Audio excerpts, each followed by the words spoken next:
Let's get into it, man. Let's get fucking into it. Welcome to another episode of The Flank. Ladies and gentlemen, I'm joined by my friend, my duo, my companion, Ben J Nissim. Ben, how you doing today?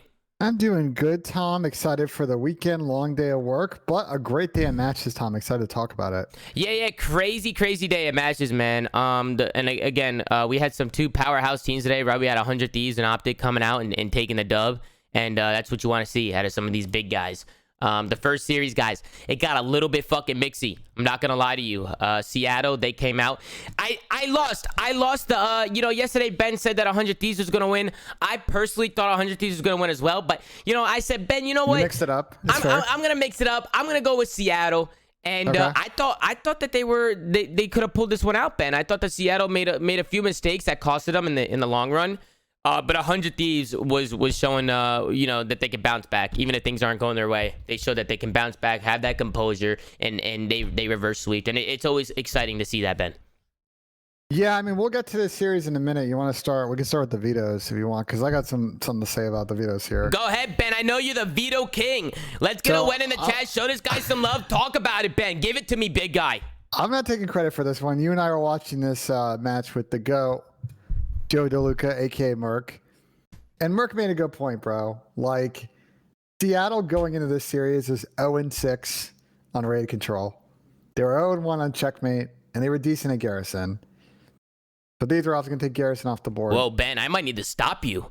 You going to stop me? I might have to. We got some breaking news, ladies and gentlemen. Yeah, breaking news? Live okay. Let's get into it. on the Flank. Official. Mox has joined LA Gorillas Academy. Oh, okay. This is the Academy team. Bro, you guys are saying in the chat he joined LA Gorillas. You motherfuckers. Who gives a fuck?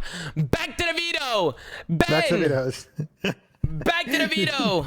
You motherfuckers. That's why I can't listen to the chat, bro. I can't. A bunch of trolls, man. We might have to put the chat in timeout, bro. They've been acting up as of late. Chat's been on you guys the are worst behavior. no, bro. You guys have been twisted. I'm telling you, you guys are nuts. Like bro. Not in a good way, twisted. No. Sometimes it's a good way. I love it. I fucking love it. I love that you guys are like us with like so and so tweets. Scumpy retired. Okay. We're just getting trolled now. Yeah, no, we do be getting trolled a lot. Guys, we check the chat for breaking info. Stop trolling us. Yeah. Anyway, I mean, we could talk about it later on in the show. But I thought, bro, the way you guys are talking in the chat, I thought this guy just joined LAG. I thought they made a team change. I was like, whoa. Anyway, back to vetoes. Carry on, Ben. Back to the vetoes. I apologize. I got trolled. I like this series set. It actually worked out like decent for Seattle, except for control, dude. Like, I know they're not a good control team. I know they don't got a lot of vectors to get on maps where they're good at control. But Seattle, man, please stop playing raid control. I beg of you. Checkmate is a super fugazi map. I get it. It's not the most fun control map in the world. But they have been so, like, they haven't been, there was one or two controls where they were close to winning on raid, but the rest have been, like, pretty ugly to watch. So why do you think they keep playing it? They're fucking shit. What are they doing?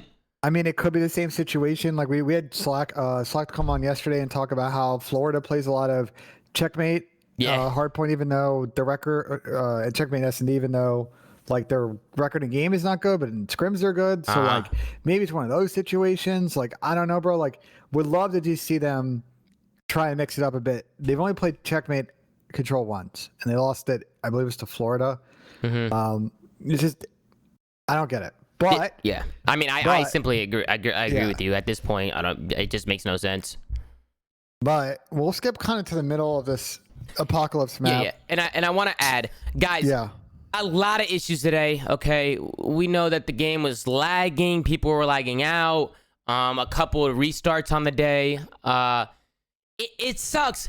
I don't want to blame anybody at the league or the production team or everything, because it's not their fault. I mean, sometimes, like, online, we're trying to make the best of it, and shit's going south.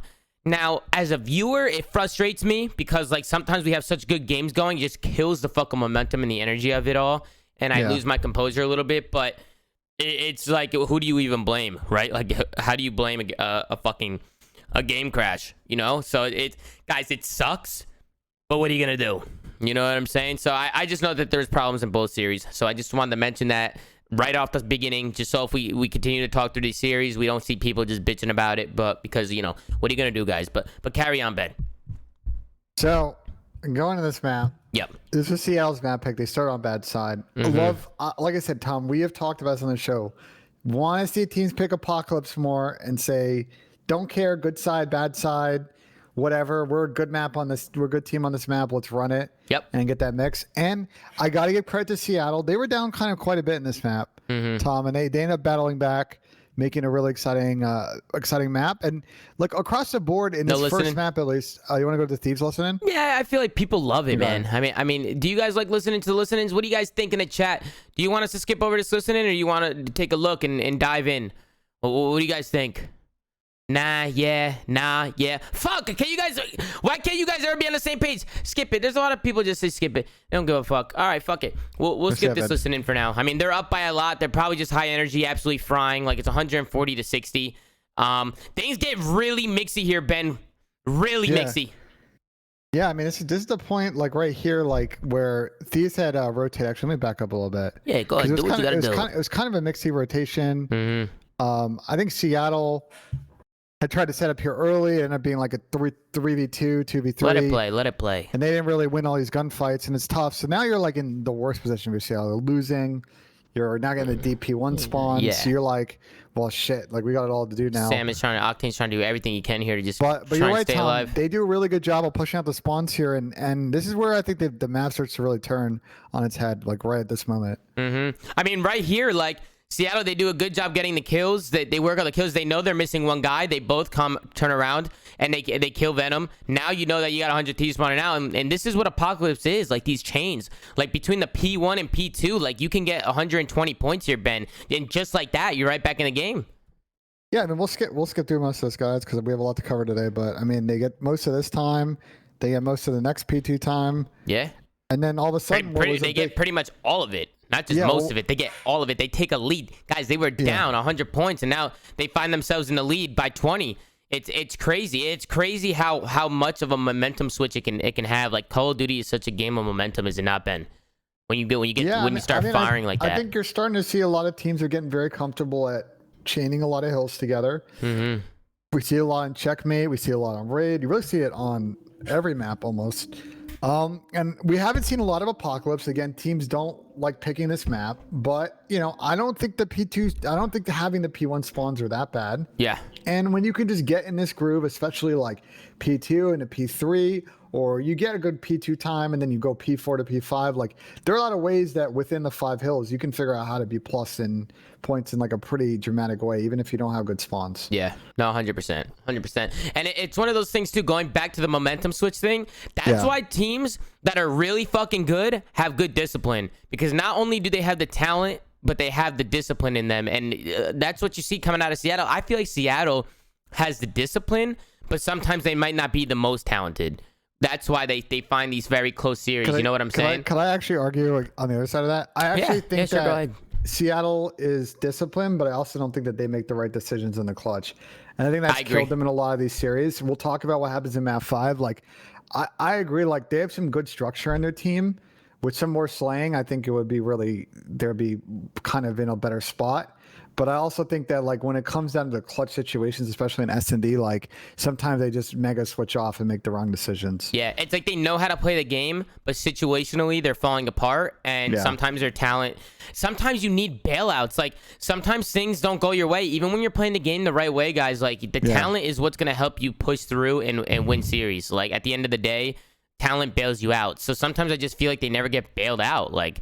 You know what I'm saying? It's just like, you want to see more flashy plays, more big plays coming out of them. Like, yeah, they can play the game the right way, but I mean, this series, they need to lock this up. When they're up 2-0, like, this needs to be a lock for them, especially against a team like 100 Thieves. Like, they need this win. And when you look at 100 T, I don't look at them as like the top 3, top 4 team, right? So this is a must win for both of these teams, and it went down to the wire. So I'm gonna be honest, if I'm both teams here, I'm not happy.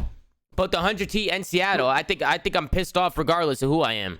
As we play out the end of this map, Tom, we've been really nice about the Seattle team, but like I'm done being the nice guy about this. I'm done. Wait, first of all, I'm done being the nice guy in general. I simply do not give a fuck anymore. Yeah, same. Okay. We're aligned.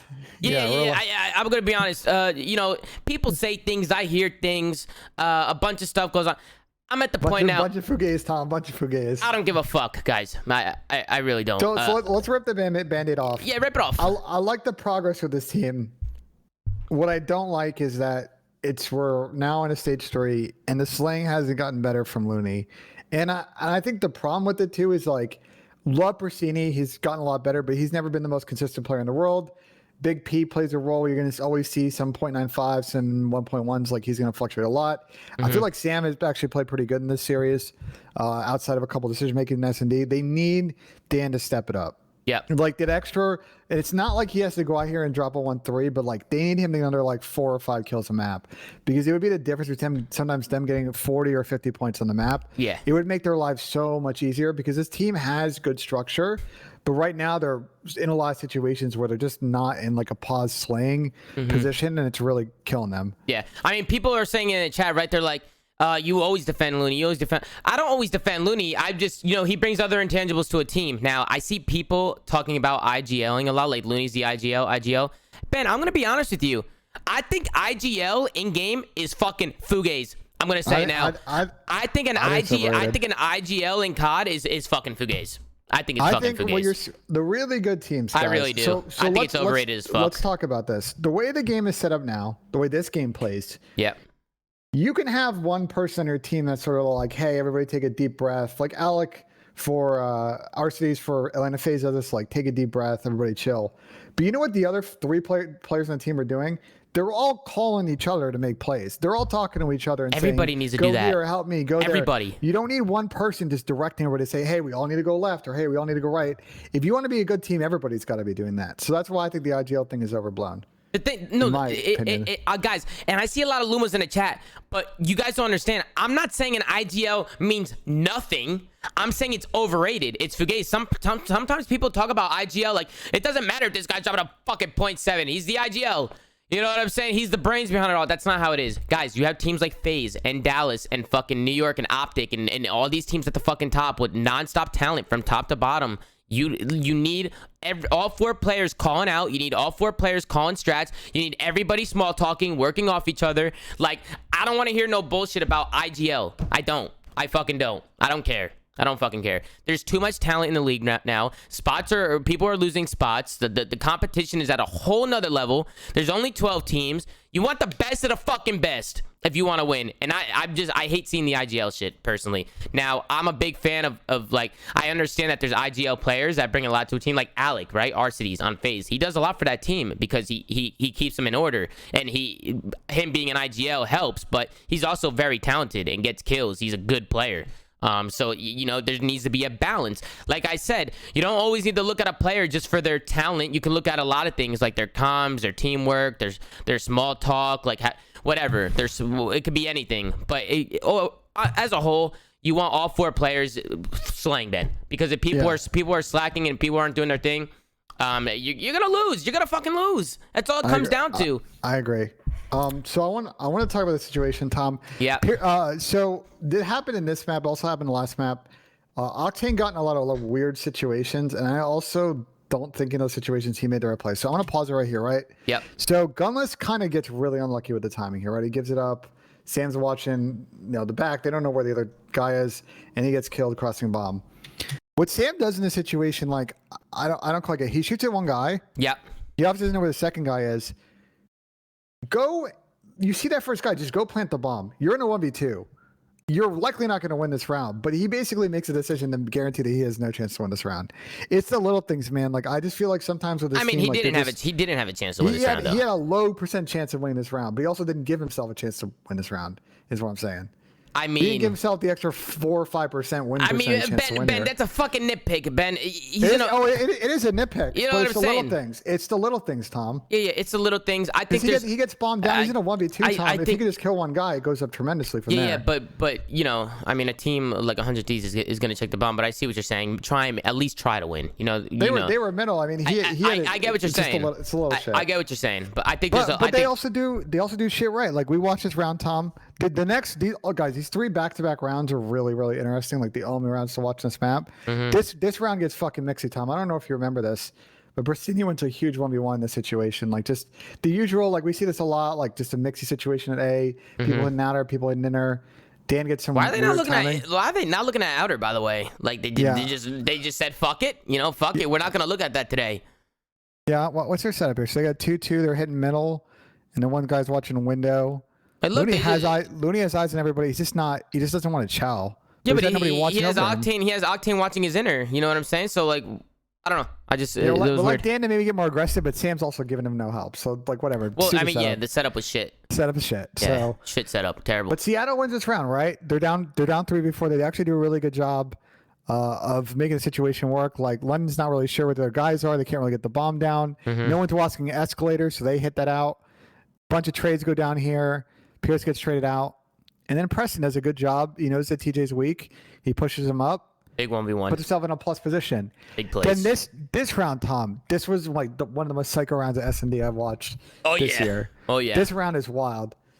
And this round, to me, is also like why I think Gunless is a fantastic player.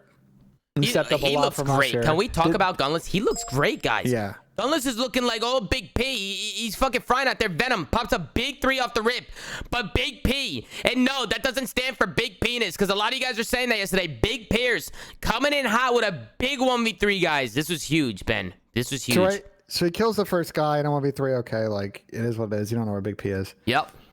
This kill he gets on Venom, dude. Like the win percentage on this gunfight has to be incredibly low. Like that is a nasty head glitch on the ramp. I mean, he does a good job using his tax. He backs him down. Peels him. Yeah. It's just a good play. Like Big P uses his, he gets a blood, right? Makes it a 1v2 situation. He has time to work with. But the one thing I like about Big P in clutch situations, he's making plays, Ben. He's not waiting till 20 seconds to fucking make a play. Look at him. He was just on the other side of the map. Now he's back on their side of the map. He's all over the place. He's forcing the play. He's forcing their hand. And I love it, man. He's playing with straight confidence and he's playing aggressive. And that's what you want to see when your teammates are in the clutch. You don't want to see people just fucking sitting back. But again, right there, big plays, picks up the last one on Kenny. You don't want to see people just sitting back, just waiting for plays to come to them, maybe playing for stats, Ben, because we see that all the fucking time where players are in the clutch and they just sit in their spawn and just wait for fucking kills. It's like, okay, we will fuck it. Let's not even try and fucking win. Fuck it. Let's just try and get some kills. Let's try and get the fucking KD up. But that's a whole different conversation. But big play out of Big P, that changed the whole map, Ben. That changed the whole map. Yeah, and I mean they get an opening blood here. Tej gets blooded in half wall. I don't know if he gets team shot. Oh, he just gets killed by Sam. Sam just takes the chow and beats him. Okay, it's kind of a tough situation. Yeah. DL kind of hold the position here and just kind of wait. A couple of trades go down here, and then there we go. So at this point, you and I watching, we're like, oh shit. We're like, oh shit. Like Seattle's up 2-0. You know. At this point, sorry, I was chugging my game fuel. Yeah. At this point, I thought I had it in the bag. I said, fuck you, Ben. Fuck you. I picked Seattle. You're done. You're fucking done, Ben. They're up 2-0. You're finished. Finito. Have a good day. No. No. Of course not. I start talking all this fucking shit. I start thinking I'm the fucking man. You know, I'm walking around like I own the fucking place. And they fucking costed me, Ben. 100 team. Well, what happened? Where do you think the switch came in? What do you think happened to the Seattle team? It's his first round of control, Tom. I mean, You think it comes down to the first round of control? Dude, have you had this might be one of the ugliest defensive rounds I think I've seen in Raid this year. I mean, just watch how this plays. Oh, dude, watch how this plays out. All right, let's take a look. Let's take a fucking look. We're gonna play the whole round. Oh, you want to play the whole round? Yeah, we're gonna play this whole round. It's not a long round. No, play it. Look at Venom. Look at Venom getting aggressive. These guys are fun to watch, too. Guys, 100 Thieves look a lot better. First of all, they were absolute fucking dog water horse shit a few months ago. Now they're great. I think they're a great team. I think they look really good. I like this team. I don't know if this combination of 4 players is going to be consistent enough to be like... I like it, bro. But it's a team with more ceiling than they had before. Like, they're playing a better brand of COD. Again, don't know if the personnel is like going to get them to like a top 3 or top 4. We'll see. But like I think this is a better core of a team for them to develop. It might take some time, but I really like the squad. But Tom, I mean, they basically get A for free. They rotate quickly to B, and now they put Seattle in this laundry trap, and they get a few ticks. They get close to a tick on B. I think they end up not getting this tick, but they're still annoying. They're still holding kitchen. They're putting pressure on basketball court here. Sam's got no idea where this guy is. He's just flying around. Like, they just get so annoying here. Eventually, this guy in bed is going to die at some point here, and then like it just works a couple more picks and it's chalked. Yeah. I mean, 100T just does a good job making use of their kills. When they get kills, they're on points already. Like they're slowing down. Look, there's still 2 minutes left on the clock, Ben. Like they're really focusing point. They're really focusing the objective. Well, this situation too, I think this is a miscommunication from Seattle because. Yeah, what the fuck was that? What was that? What the fuck were they doing right here? Like, I don't understand. You have a guy coming from money window. He doesn't spot the guy. He doesn't say nothing. They don't comment. And they lined up. I think they lined up. Regardless, good play out of Kenny. Picks up a kill, stays alive. It was just sloppy. A sloppy first round from Seattle. Looney gets gone out of money window, and at this point, it's shocked. And he's got full streaks, Ben. He's got full streaks, and we can watch the rest of these rounds, guys. I want to skip through it because skip through it. Fucking skip through it. If you're Seattle, I hope this is the last time, at least for the minute, that you guys stop playing Red Control. What's their record on it, Ben? They're 0-7 now, Tom. They're 0-7 on the map, lady. What are they doing? Guys, why are they playing this map? Nobody knows. Nobody knows. They're shit at the map. They're fucking shit. Joey. Fucking take a look, brother. You guys are 0-7 on this map. You gotta think, Joe. Maybe this is not the map for y'all. Maybe it's not the fucking map for you guys. So what are you gonna do? And look, good on Thieves. They banned Garrison Control, which Seattle's actually not bad on. But man, just if you're Seattle, bro, I know Thieves is good at checkmate. It's probably going to be one of their better maps for this team. But I think you just have a better shot on that map than you do on this one. You guys are just. There've only been a couple of times they look close, and then they don't make the right decisions when they're close. So 0-7 is kind of tough to swallow, Tom. Yeah, I don't know. We got J-Cap in the chat. The boys are too good at checkmate. That's why. Yeah, I get that, but you're also 0-7 in Raid. So Cap, I don't give a fuck how good you guys are. I don't give a fuck. What these guys are 0-7, Cap? They never won the map. Why are they playing it? Why the fuck are they playing it? Kenny, don't come in here and say W, Cap. Kenny, don't say this shit. Come on. These guys are 0-7. These guys are 0-7, guys. Now, we won't take away from you guys being good at checkmate. All right, we won't take it away from the Thieves are you gotta think here. Teams. Hey, guys, you gotta think here. What the fuck is Seattle doing playing a map they're 0-7 on? Bro, once I'm 0-4, 0-5, I'm going back and I'm like, dude, we're not playing that fucking map. We're just not. Wait, did they lose? They lost 2 offenses, I'm pretty sure. Yeah, they didn't. Well, that's fucking tragic, is what that is. They lost 2 offenses to get 3-0'd. Like. And now again, what did we say in the beginning of the fucking series? How important is momentum in fucking COD, right? 100T, they're down 2-0, but they come out and they absolutely wipe them. 3-0 in control. Look at Venom. He's the happiest guy in the world. He's smiling and shit. Now we're going into a 4th map, and 100T, they're feeling good. They're feeling confident. They just steamrolled them through a respawn. Now they're like, okay, these guys can't fuck with us in respawn. They arguably threw the first map. So now we go back into a 4th map, and they come out swinging again, Ben. They go up so much, but it did get a little mixy, Ben. It did. Yeah, I mean, so credit to Seattle. Like, they did battle back in this map. We're going to watch from this point on because Thieves has kind of chained a bunch of these hills together. They just got a huge lead. Seattle on the second rotation, though, they kind of do a good job working P3, P4, P5 and make this kind of close. Yeah. But Tom, again, like the clutch decision-making, when they get gifted a P2 spawn, they just make the wrong decision. They really had actually a chance to win this map, and they just tossed it away. Yeah, no, they did. They tossed it away, but at the same time, bro, I want to give credit to 100T. I want to give credit to 100T because they're really good at this map, Tom. It's not even this map. I just think the team overall just looks way better. It's just the way they play on the map.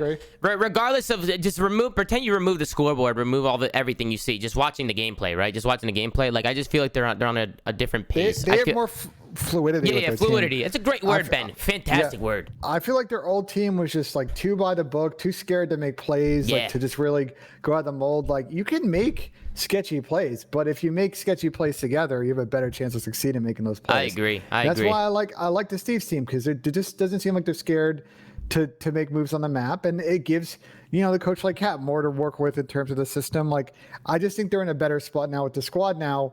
How are they going to square up against top teams? We'll have to see in the stage. They're in a really tough group. Yep. But I like the starting point where they're at now based on the performance at the major and now in this series. Yep, for sure. I'm going to listen to the listening real quick. People want to break it down. Let's see how Seattle's coming. One. Hey, wing. Hey, wing. Let's get top lane, and then start working the right afterwards, okay? One's gonna probably be here on the right hand side, fucking push up long. We're back to I don't see him. Behind the seat. Solo box. Solo box one time, guys. Solo box one time. I've up here. I don't see him back to steps. Yeah, he's gonna be. They have no trophy player. Half got me. Gotta kill John. He's solo box right now. He's solo box on time. 35 seconds. One top lane. Top lane right now. It's you, sweet. Or draws is weak. I don't think he Draws dropped. are dead. Time. You know trophy, right? Team half full. Is there anybody else? He's solo box on time. Solo box. Yeah, can we talk about this? Is there anybody else on this team other than Big P? Is Gunless the only guy on this team? I didn't hear. Wait, am am I fucking drunk? Dude, I might be. Guys, I might no, be. you're not drunk. I might be faded right now. Can we watch? Can we listen to that back? No, we don't need to listen to it back. Nobody was fucking commenting. What the fuck were they doing? Big Gunless is trying to do everything. He's trying to. Okay, listen, do this, do that, fucking do this, do that. Like, I don't know. I hear Dan a little bit, but it's just no small talk. It's just so quiet. Like, they're not challenging anything together. They're not like Big P's trying to get them all in line. And meanwhile, Gunless is 6-14, probably losing his fucking mind because he's like, guys, I can't even get into it. Like, guys, we say all the time on this show, when there's no teamwork, people are gonna struggle. Period. It doesn't matter how fucking good you are. You could be the best player in the world. You could be absolutely phenomenal, never miss a bullet. It's not gonna work. It's not gonna fucking work, guys. Guys, you guys keep telling me to play it again. We don't need to play it again. We don't need to play it again. All right, play it again. No, we'll just play it out from here. What's not peeking? He's gonna be. Ken's one shot a new. He's still got time. I'm dead. Got me extra steps right now. Ken's gonna be. Ken's on a 3 right now, guys. Yeah, come in playing. All right, 12 seconds. It's doable. I'll pick a Ken a new week. Hit him 3 times. Well, it is a straight up slump. I mean, again, throughout the first it's not that. Sorry, Ben. Yeah, go ahead. I was just gonna say, it's not that people aren't commenting. It's just the comms are just not good. Like, the people are commenting. You hear Dan a little bit. You hear Sam a little bit. I didn't hear Preston at all. I'm gonna be honest. I didn't hear him at all. I heard Preston call out like once there. Like, and that's the thing. It's like, how do you guys work together? Like, how does it even work? And I understand, guys. I've had problems in my career where the comms weren't the best. You know, teammates would always have to tell me, but at least they told me things, and I've always tried to work on my comms. Always, like, especially last year in MW. It's something that you got to get into a habit in. But you're at that point of the year now where, like, I feel like comms shouldn't be an issue. Like, last year in MW, first of all, nobody's ever complained about my comms ever in COD except till last year in MW. And arguably, you know, I was teaming with Lamar, Donnie, and them. They always complain about my comms, so I fucking I clicked the switch. I was like, I'm gonna call out every little fucking thing just because so they can't say anything about my comms. And it helped. It helped. I mean, they helped me a lot. The comms was an issue, so they fucking told me about it. We fixed it. Now I think this is something Seattle needs to do. Like, they need to go over and fucking a lot of teams, honestly, because I feel like every time we go into listenings, except for the best of the best teams, their comms are shit. When you hear a listening from a top team to a bottom team, it's like night and fucking day, Ben. Yeah. It's night and day, guys. I agree. Like, I think that's also one way Toronto's gotten better. Dude, when everybody is directing traffic is a phrase that I use a lot. I use it a lot too, Tom.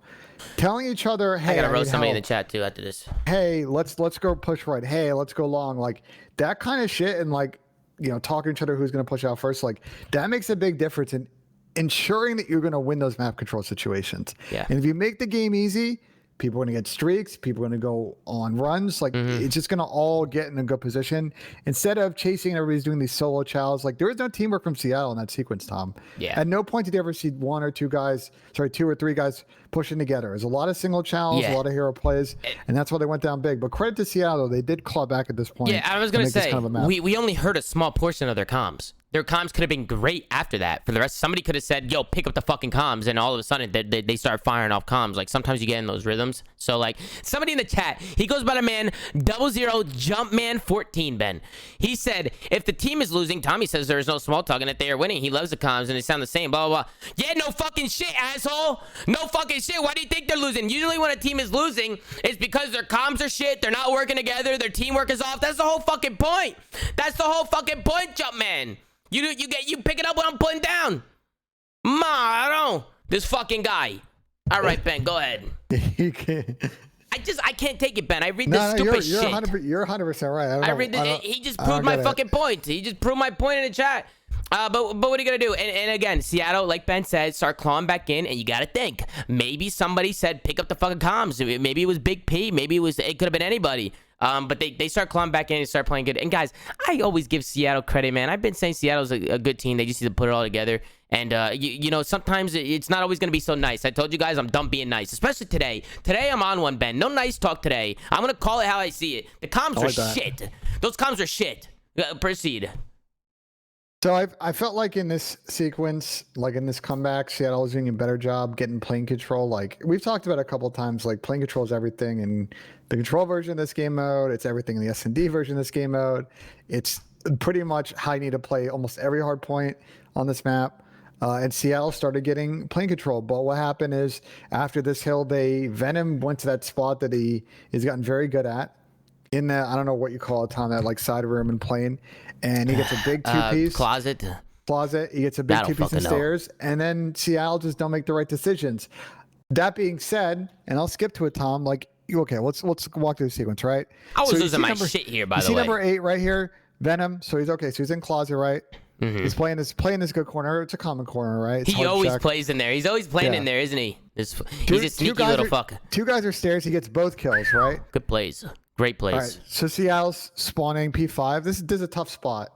I like how Venom pushed that out. Instead of turtling, he pushed out the cut and got some kills. If he would have sat here and turtled the whole time, it would have been him in the ass. And Draw's in a good spot too. He pushed out long, like they're in the spawn trap situation. He went like rogue. But watch this. So because of what the play that Kenny made, like he doesn't actually end up blocking the back, and they flip.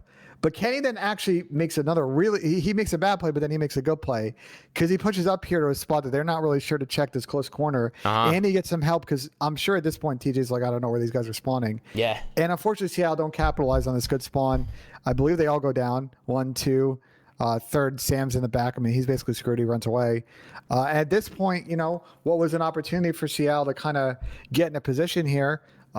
They flip back out and it's shocked. And what even happened? I saw a bunch of people blaming Octane here about dying in the back. People were saying he got shit on and stuff. He got double. There was 2 guys back there. What are people saying?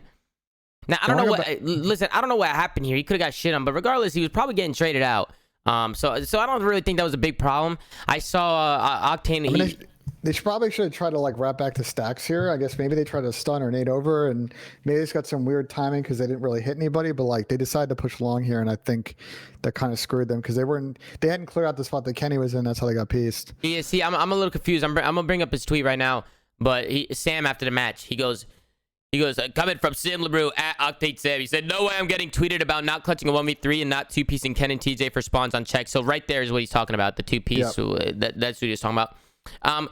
Regardless, one thing I want to say is, Sam, ignore these guys. You know what I'm saying? What are you gonna do, man? Sometimes people are gonna get on your ass about things. Now we got to talk about the 1v1, or not really the 1v1. I got other things to talk about what Sam did, but for the most part, I mean, right there, I don't really think there was much that Sam could have done right there for those checkmate spawns. We'll talk about the S&D. Sam did make a bad play in the S&D. No, he did. That's what I said. We'll talk about it later. We wrote some things down. Guys, players make good plays and bad plays. It happens all the fucking time. Yeah. All right? So, you don't need to fucking roast the guy when he's fucking, he's not feeling so hot. He came off a loss, so he's fucking, the Twitter fingers are out, man. He's probably losing his head a little bit. But I agree with Sam on some of the things he was saying, but there was also some things that we did see. But we go into a last map. 100 Thieves has all the momentum. They come back. They smoke them in the control. They were smoking them in hardpoint, but they almost choked it. Seattle, they came back. We're showing some signs of life. And then we go back into Raid, S&D, and another one, Ben. Another mixy one. Yeah, I mean, the old Thieves team were like, had a weird record on this map. They would like go up a lot on teams and then they would throw leads. And then this version of the team actually, I think they played either Raid, S&D once or twice and they looked really good. This was a good map for Seattle as well. I believe before this they were like 2-1 on this map. They hadn't played a lot, but they had a good record. So we're expecting a good mix. And yeah, I mean, I think ultimately this map came down to just some interesting decisions from Seattle. Mm-hmm. They were in a position to take this at the end and they got 1v2'd, which just straight up can't have happen. So yeah, that sucks. They win a couple of early rounds here. I'm going to kind of just skip through it. The rounds we really want to watch at the end.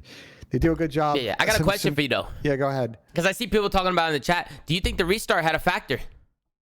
Seattle, they go up 3-1. Maybe a little bit of momentum here. We talk about it. Somebody lags out.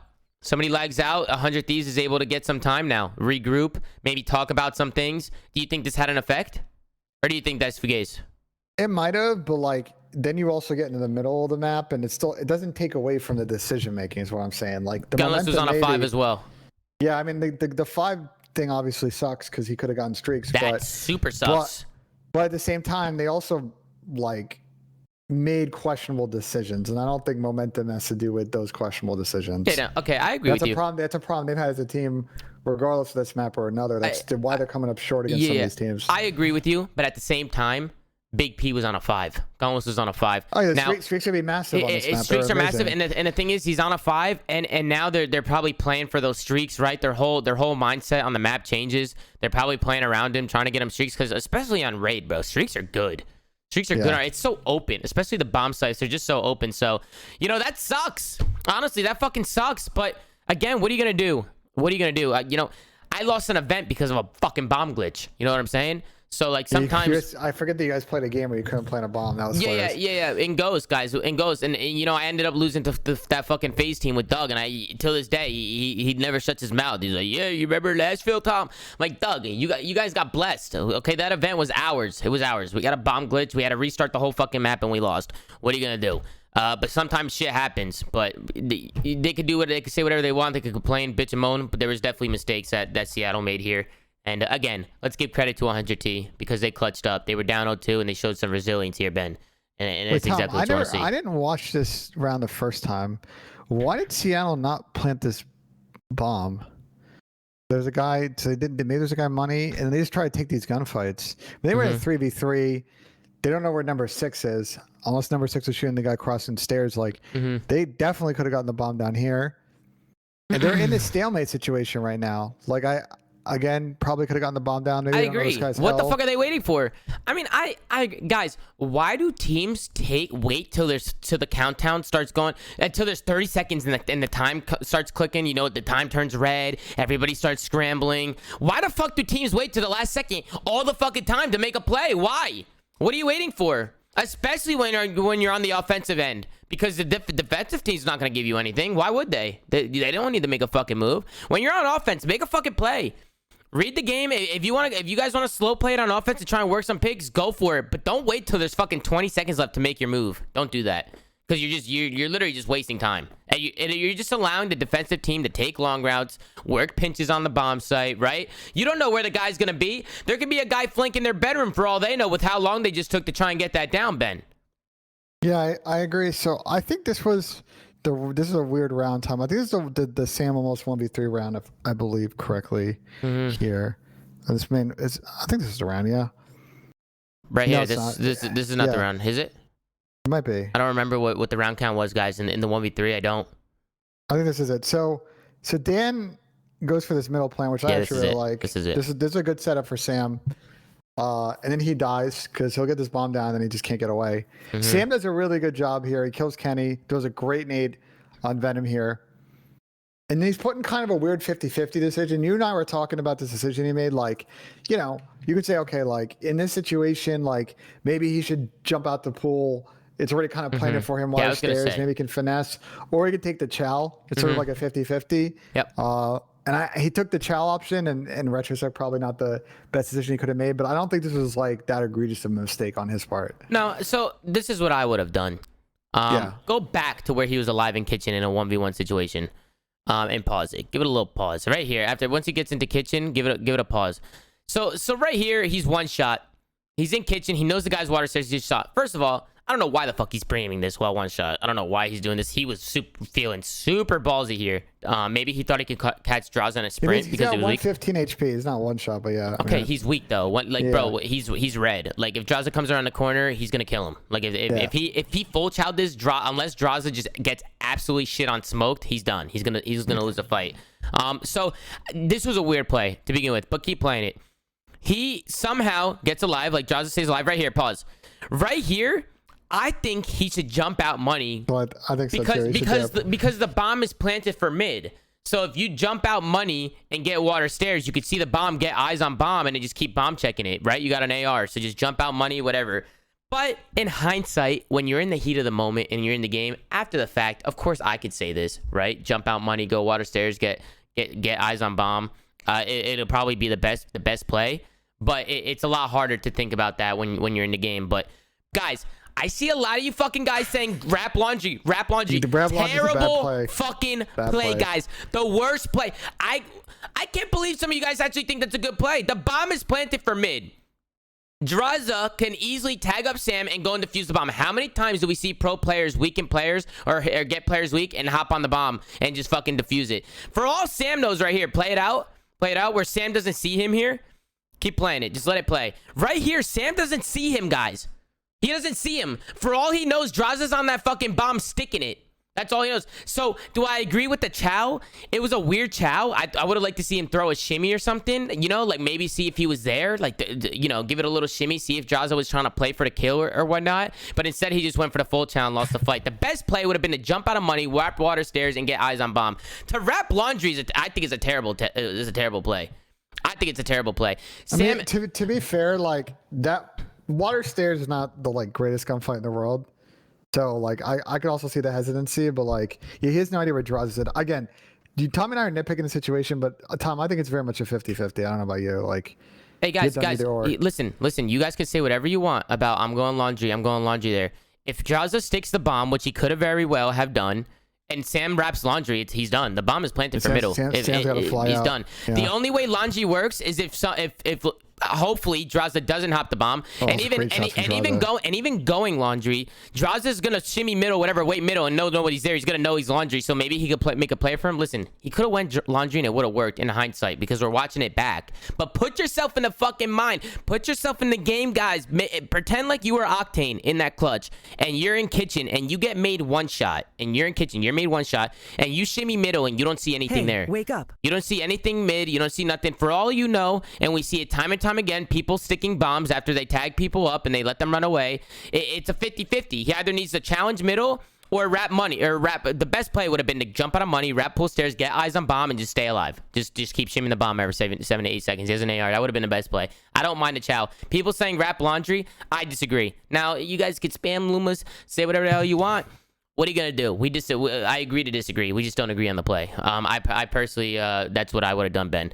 I don't know what you think. Do you think I'm right here? Do you think I'm wrong? I think the laundry stairs is the best play, like, to be honest. But like, it's hard. You would have wrapped laundry? Oh, no, not laundry. Sorry, water stairs. Oh yeah, first of all, for people who are saying, I saw people saying water stairs would have been a terrible play. That's fugazi, because water stairs would have been a great play. I think that would. You can go play the hot tub heady if you're worried about getting chowed. Like, there are a lot of different things you can do there. No, water stairs would have been a great play. Now listen, he could have wrapped laundry and it probably would have worked, because in hindsight we see the minimap, we see what Drauz is doing, so everybody in their head is gonna be like, why the fuck isn't he going laundry? Guys, it's way different when you're in the game. You don't know where the fuck this guy is. You're tagged, you're made one shot, you don't see anything mid-map. For all you know, the kid fucking ran and he's defusing the fucking bomb. So it was definitely and Draza knew what he was doing. Can we give credit to Draza too? Because he tags up Sam and he stayed down on purpose. He stayed down, so Draza made a really smart play here, guys. He put Sam in a situation where Sam has to make a decision whether or not he thinks he's on the bomb or not. And the thing is Sam can either say, you know what, fuck it, I'm not going to check it and just play the time, or listen, I got to go and I got to check it. So great play out of Draza. You guys can say whatever you want about Octane and what he did, but let's give credit where credit's fucking due, guys. Let's get a fucking Raza in the chat, because he played the 1v1 very good. He clutched up for his team. They almost choked that. They almost fucking choked that. But instead, Big Draza coming out, wins the one-on-one. Good plays. Good fucking plays. Yeah. So this situation though, Tom, I think I want to talk about this situation. So for all of like the back and forth in this map. Hey, wake up. Actually got Sam who's joining us live on a flank. Everybody's fucking poking me. Guys, if you're poking me, we'll get you in, man. I don't want too many heads in here today. How you doing, Sam? Dude, listen, man, I gotta come on here and plead my case, bro. Hey, go ahead, bro. Go ahead, Sam. All right, first of all, this last round was completely my fault. But the other round, we got to go back and talk about that shit, bro. No, the other round's fugazi. I don't know what people are on about. The other round is so gassed. The last round, I 1,000,000% through this, pushing him. But I'm the only reason that we were even in that position to begin with. So I will live and die by that child. Yeah, we were about to bring that up, but go ahead. I'm the only reason we were even close to winning that round. So I will live and die by that. Did Dan call out that the bomb was playing in the middle here? Yes, he called out that he was planning for middle, and then I knew that I was just going to get put in a 1v3 here, which is, I mean, this is the best spot that I could be in this round. Because I have a guaranteed 2-piece here, because there ended up being 2. I only thought that it was Venom mid and not Ken as well, so I got a free piece here. The timing that I got on Zach here sucks because, okay, so I'm watching at the same time as you guys here. So I get in the kitchen. I think I'm going to catch him sprinting instead of jumping out. So I see that he jumps. I back down, obviously. I go into money, and Tom, you're right. I should have wrapped water steps here, but I didn't know. Play. Yeah, but I didn't know if I had time or not, because obviously I didn't see him cross when I slid into money. If he just went to hot bomb, I'm fucked. So in my head, like, okay, he's going to hop because he got me weak and like he thinks I'm running. Yeah. No, 100%. I didn't know that he was going to be on the close city. I thought he was going to be playing like the railing by pillars to play the kill and defuse quick. but I strafed out like not knowing that he was going to be close. Yeah. I almost bullshit him with a headshot multiplier, to be honest. Honestly, I thought you hit good shots. I thought you were gonna win that fight with the way you were challenging it. I thought you were gonna win it. I just thought that because he had me back down, they're like, dude, the popular play nowadays is just fucking hop the bomb. Yeah, so like immediately, like if I'm him, I'm going to hop that or like playing close to pillars. So I didn't think that like he was going to be close like that. It was a good play on his part. It's just so funny. I'm going to call you Octane because, I want people to know who I'm talking to. Yeah, but it's so funny when people are just like, if he would have wrapped laundry, it would have worked. Well, no shit. We see the mini map, guys. Fucking play. Guys, we see everything. Guys, if you think that wrapping laundry is a good play in the situation, you cannot be critiquing Pro Call of Duty. I agree. I think wrapping laundry would have been terrible. Sam, how many time and time again, how many times in a 1v1 does somebody get somebody one shot and just hop the bomb because they think they're challenged? That was my first thought immediately when I got back down into money. Like, because like I said, you guys saw the timing of when he crossed P5. I didn't see him. That's why I put myself in your shoes. When I come out and I don't see him, I'm like, yo, he's on it. Which is why I told the chat. I told you guys to say, guys, put yourself in his shoes. Pretend like you were in the game and you were Sam, and forget everything. Put the mini map away. Stop looking at everything around and put yourself in his mindset. He gets made one shot in kitchen and he shimmies money door and sees nothing middle. For all he knows, Draza just got on weak, tagged him up, and he hopped the bomb. For all he knows. I was gonna strafe out to play the gun. Like I said, I didn't expect him to be close. That was a good play on his part to play that spot, but I figured he would be on the railing on the other side of like P5 up by the pillars area. Yeah. I figured he would be over there, so I was just like slow play it. But you were right. The correct play in that situation is when he got me weak. In hindsight, it would have been a good play. At the end of it, you win the round. You just get eyes on bomb. Or if you're gonna chow mid map, maybe throw a shimmy, see if he's pre-aiming you somewhere, right? Instead of just hard challenge. I really just didn't think that he was gonna be there. I mean, I guess that's my bad, but like. I mean, of the 7 million headies he could have played, I picked the wrong one. Regardless, I mean, you're in a 1v3. I mean, you shouldn't even have been there. Like, people are yelling at me for not clutching this, man. Fuck you guys. Yeah. I mean, what are you gonna do? Now, the last round, Sam, I take fault for sure, though. Yeah, but let's move on. Let's move on, Ben. Ben, kick us off. Let's move on from the play. We got a lot to talk about. So Preston, I mean, this is a tough. I don't know what you're supposed to do here. Like, this is a good gunfight win. But Sam, I mean, you do like this is like a Jekyll and Hyde moment. Like I think the reason that this round gets close, but then. Like you said, like I think the play you make in the 1v2 is... I won and lost us the round at the same time. Yeah. So we'll play this out. I mean, what was your guys' like mindset like after the restart, like after those first couple rounds? Well, it sucks because Pierce was close to, or not close to streaks, but he was on like I think a 5 or something like that. And I mean, like it's nothing they can do about it, so I can't fault him. But it just sucks to be put in that spot because we had momentum and everything. But we reset. I mean, we were just gonna pick up where we left off, and I think they kind of just punched us in the mouth the first round, and then they got I think it was a defense win the round after. So I mean, they tied it up right away, and I think it was just kind of like a gut punch, to be honest, because we had obviously full momentum going into this. Yeah, first you hit some nice shots on Kenny. That was huge. And then you threw here. This is where you threw. I'm not even going to defend this. I super threw. Well, what was it? You just blacked out? You just fucking blacked out and just ran at him? So Pierce was calling him in the corner. So I'm like, I was going to just like slide cancel the corner, and he ended up being like far back on the wall. So I just looked like a complete dumbass. It's like right here, Pierce calls him trapped, and I don't know if he can see him run away. It actually looked like you were peeking that corner. Yeah. I was gonna just literally slide cancel it and challenge, but I mean, I'm a complete idiot for even challenging in the first place. Pierce is shooting at him, but then it's just I mean, you guys still have a lot of time. I'm gonna be honest, bro. I pieced him up, got 3 kills. I was like, yo, low key, I'm about to just fry this guy. Yeah, I was gonna say, that's what I said. I thought you just fried and you blacked out and you just felt like you were just fucking winning everything. You know what I'm saying? Yeah, so you just like sometimes that happens. Like players get overly confident when they pop a piece, they fucking cancel down. They can't fucking get out of rhythm. So it's that was 100% my bad. Obviously, it sucks to rewatch this round, but I actually want to tip the CDL broadcast team. I love this third-person shot right here. Yeah, I like that too. I like when they do stuff like that. Dude, it sucks because when Pierce was bottom, we heard him top, and we are like, "Oh, this shit's over." Because he just had no angle to be able to kill him. Now, you know, Sam, I hate to see the look on your guys' faces after a big L like that. But how sweep kings over here. How you feeling, bro? After a loss, now that we got you in here, it's just another series we should have fucking won. Yeah, and it's just like they're just kind of stacking up at this point. How Sam, I listened to you guys listening in the checkmate hardpoint, the 4th map. I'm gonna be honest, I wasn't a fan. Like when I was listening back, I don't know what the listening was. Yeah, I don't know if you guys were down by like 100 points. Yeah, I was gonna say it was probably down when we were going on when we were getting shit on. And that's what I'm saying. Maybe because you're sitting, and then you guys started to bring it back. So I wonder if the comms just kind of like picked up. There was so I was literally shitting on them. I think I had 7k damage on that 4.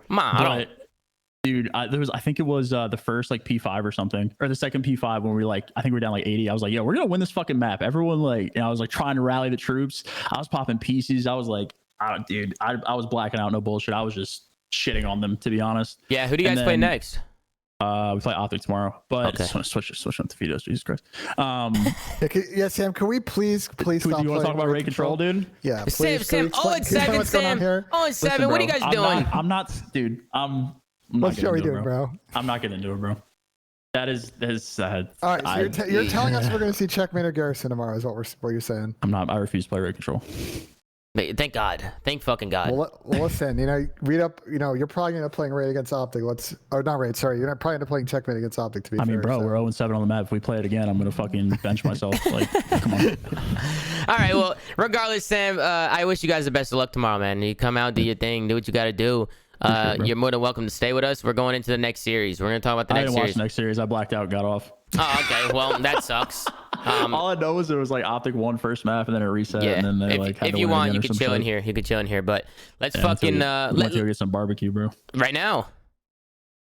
You getting it right now, or you got it? I got it for Oh, a see, I'm jealous because that sounds right, fucking fantastic. But let's get into it, man. London Royal Ravens going up against Optic Chicago, ladies and gentlemen. We got ourselves a big match. We got Optic, who came off a really tough L, man, a big heartbreaker when they lined up on Moscow. It was a big one, man, and it hit home to a lot of people, bro. That one sucked to see, especially if you're a Green Wall fan. So you got to think they're coming out here, Ben, and they want to show out and do what they got to do. And they're going up against a new look to the London Royal Ravens. You got Zaptius coming in for Dylan Codd alongside Paul X, Shawnee, and Zed. And, they showed some signs of life, but, I had a feeling Optic was going to take this one. Yeah, I mean, I saw this map set. London's got a tough map pool against Optic. So this is like getting double Moscow, getting a checkmate control. The Garrison Harpoon was good for London. User left your and channel. obviously didn't work out in their favor, but I mean, it's just a really tricky map set. And London's a new team, and they still got to kind of figure out how they want to play with Zap. But this is kind of a weird first map, Tom. Like they played a majority of this map, and then when it got kind of close at the end, the server started to lag, so they did a restart. And then on the restart, like we started to see sort of the same repeat of how the first map played out. Like London had obviously the favorite spawns, and then they got insta flipped. Yeah. Going to P2, and they got put in the blender, and then they started to come back. Like it was still kind of back and forth. I know for Optic, there's been sort of an up and down map for them. They played it a lot in the beginning of the season, and then they lost it a bunch of times, and then they stopped playing it. And I think they started playing it recently, and the results have been mixed. Like Optic's gotta, between this and Apocalypse, they gotta start playing one of those maps more. But it's good to see them on the Optic side. Good to see them get a win on this map under the belt and sort of figure it out. Yeah, I'm gonna be honest. The restart made me nervous a little bit. There's a whole gimmick, right? The pros always say, if you restart, you never win. You never win the restart. So when Optic comes out, they win the first map, and then all of a sudden you find out they're restarting. I'm like, oh shit! Like here we go. You know what I'm saying? I wonder if London's gonna take it here. And you got to think, the Optic fans are going to be real pissed off if Optic comes out and loses this map. But thank God they came out and won the restart, Ben, because it could have really hit the fucking fan. Yeah, I mean, it's situations like this, right? Dashy makes a really good play. He's bridge, he kills the guy, come off the spawn, and they never really pick up this guy pinching because they're just in the mix. And Dashy's able to kind of take his time, wait for his teammate to push up. Paul dies, they get the break, and that's 40. And at this point for London, you're spawning out. Like, it's not a particularly good situation. It's just the plays like this you love to see from Optic as the plays they weren't making before in this map that they are now. Yeah, for sure. And again, I think this Optic really got a good lead here. And then I think London just did a good job. I think it was the P4, P5s where London just kind of brought it back and, London and trolled changed some on the hills. P3s, so I don't even want to watch those. They trolled.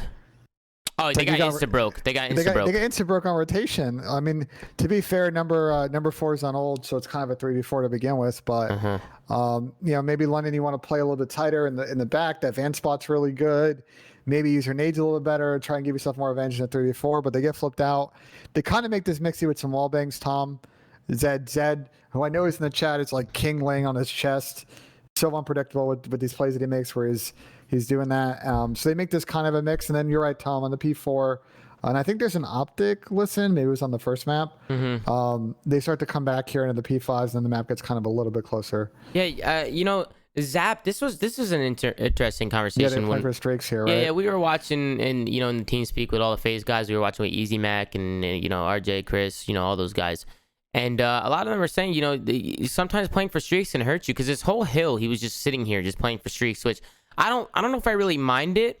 But he ended up not getting the streaks. Like Optic was able to like break into this hill, make it a little bit mixy, and Zap didn't even get any streaks. So I'm curious to see, what do you think, Ben? Do you think this was a good play to just really fucking hard play these streaks and just kind of keep running and just staying alive and just, you know, not really helping his team out that much, just kind of trying to play these streaks? What do you think? You think they're worth it? I also don't know. I don't know. Number one, what is number one watching right here? Is he watching middle? Number one, where's he at? Because this whole break kind of falls apart because Seth's flank vents. I don't know what the fuck he's watching. Or is he in the vent? Is he watching vent?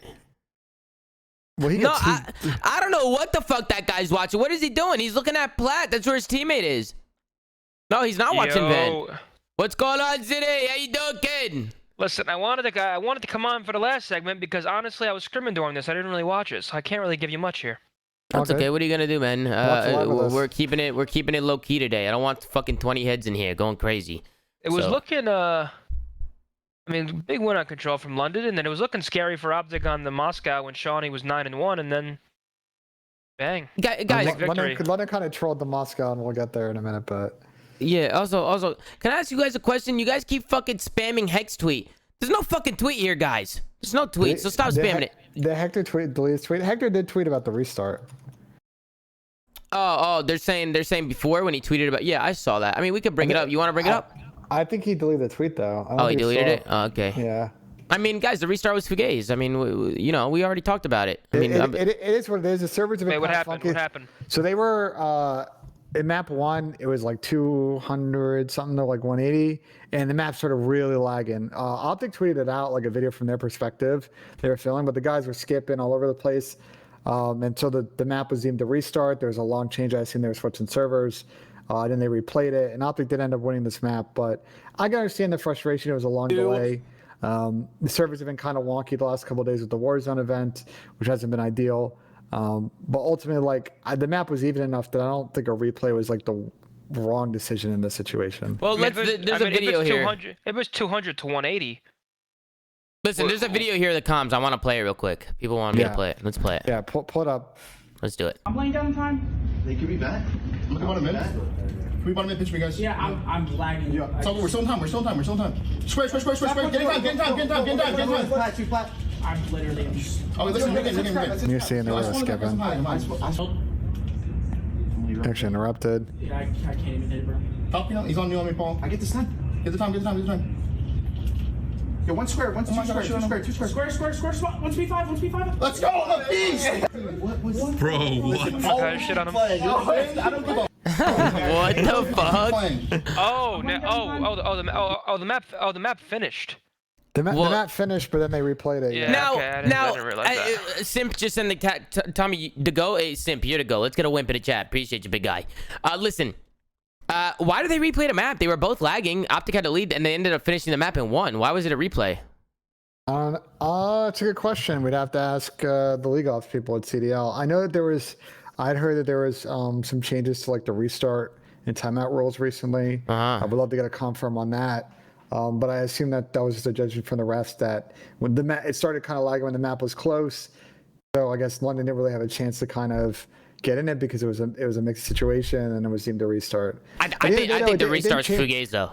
It didn't really change the result of things though. Like Optic ended up winning this map. Thank God it didn't. But that restart was fucking fugazi. Why did they restart a whole map? Because the ending of it lagged and Optic still won while they had a lead to begin with. It just doesn't make any sense. If we have Spencer in the chat or Alex Penn in the chat, we'd love to know what the a restart makes sense. The issue is I don't think if someone can find it, by the way, tweet at me if there's a public handbook on how the league is run because I've never been able to find one.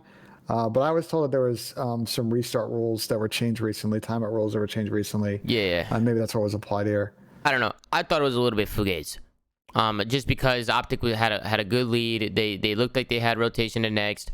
London didn't have rotation. They had one guy behind the fucking green thing. They had P1 rotation when it was lagging. No, I'm talking about the ending when it went back into that P2. Oh yeah, when it went to the P2, they didn't have it. But when they didn't have it. Optic had it, and they only needed 3 or 4 seconds to win. Well, it was like 210, 212 to like 180 something, but I think London had rotated to P1 He was going to the third rotation, but it was a. So what are you gonna do? It doesn't matter. Situation is what it is. It's a tricky situation you put the league in anyway. Whether you restart or not, both teams are probably arguing their sides. What are you gonna do? The Optic come out, they do what they gotta do. On the restart, Optic did a really good job of just on both rotations. They just absolutely owned P2. Like, if there's any like way to sort of win this map consistently, just absolutely crush those P2 hills in your favor and kind of really run up the points on that time. And, you know, this map did end up getting close again. Really good place from London on the P4s to kind of make it close. And then it got into a weird situation. And let me skip to it. Guys, I apologize. I know sometimes the Optic fans love for us to play out the full map, but we're trying to, you know, not make this show 3 hours long. London gets a bunch of, like, weird spawns. They get in his brick side. And they just kind of let Scump spawn in the back here. And I don't know what your thoughts are, Tom. Like, I feel like you'd want to just block the spawn and let your teammates push up and get those kills and then get them in the trap. I don't know what your thoughts are. I mean, along the splits. I think they should be they need to be on the same page here. They either need to be blocking the back and just be holding and playing for kills, or they need to push forward, get the kills, and flip all of them into the back and just pin them somewhere. But instead, they're giving up the back. They're slow playing green and stuff. So now they're just pinching themselves. Like they're giving up the spawn behind them. It just seems like it's just a terrible play. You're putting yourself in a shitty situation. But they do make the best of it. They make it work. They get the guy out of the back. They get the kills. I mean, right here, you start thinking London's going to bring it back. I also, I also want to bring up Lamar's tweet. He was talking about it a little bit. But Lamar Accuracy from Minnesota Rocker, he came out. He said, "You never win the replay." ... A bunch of dots. Somebody says, "Why is it even being replayed if it was in both ends?"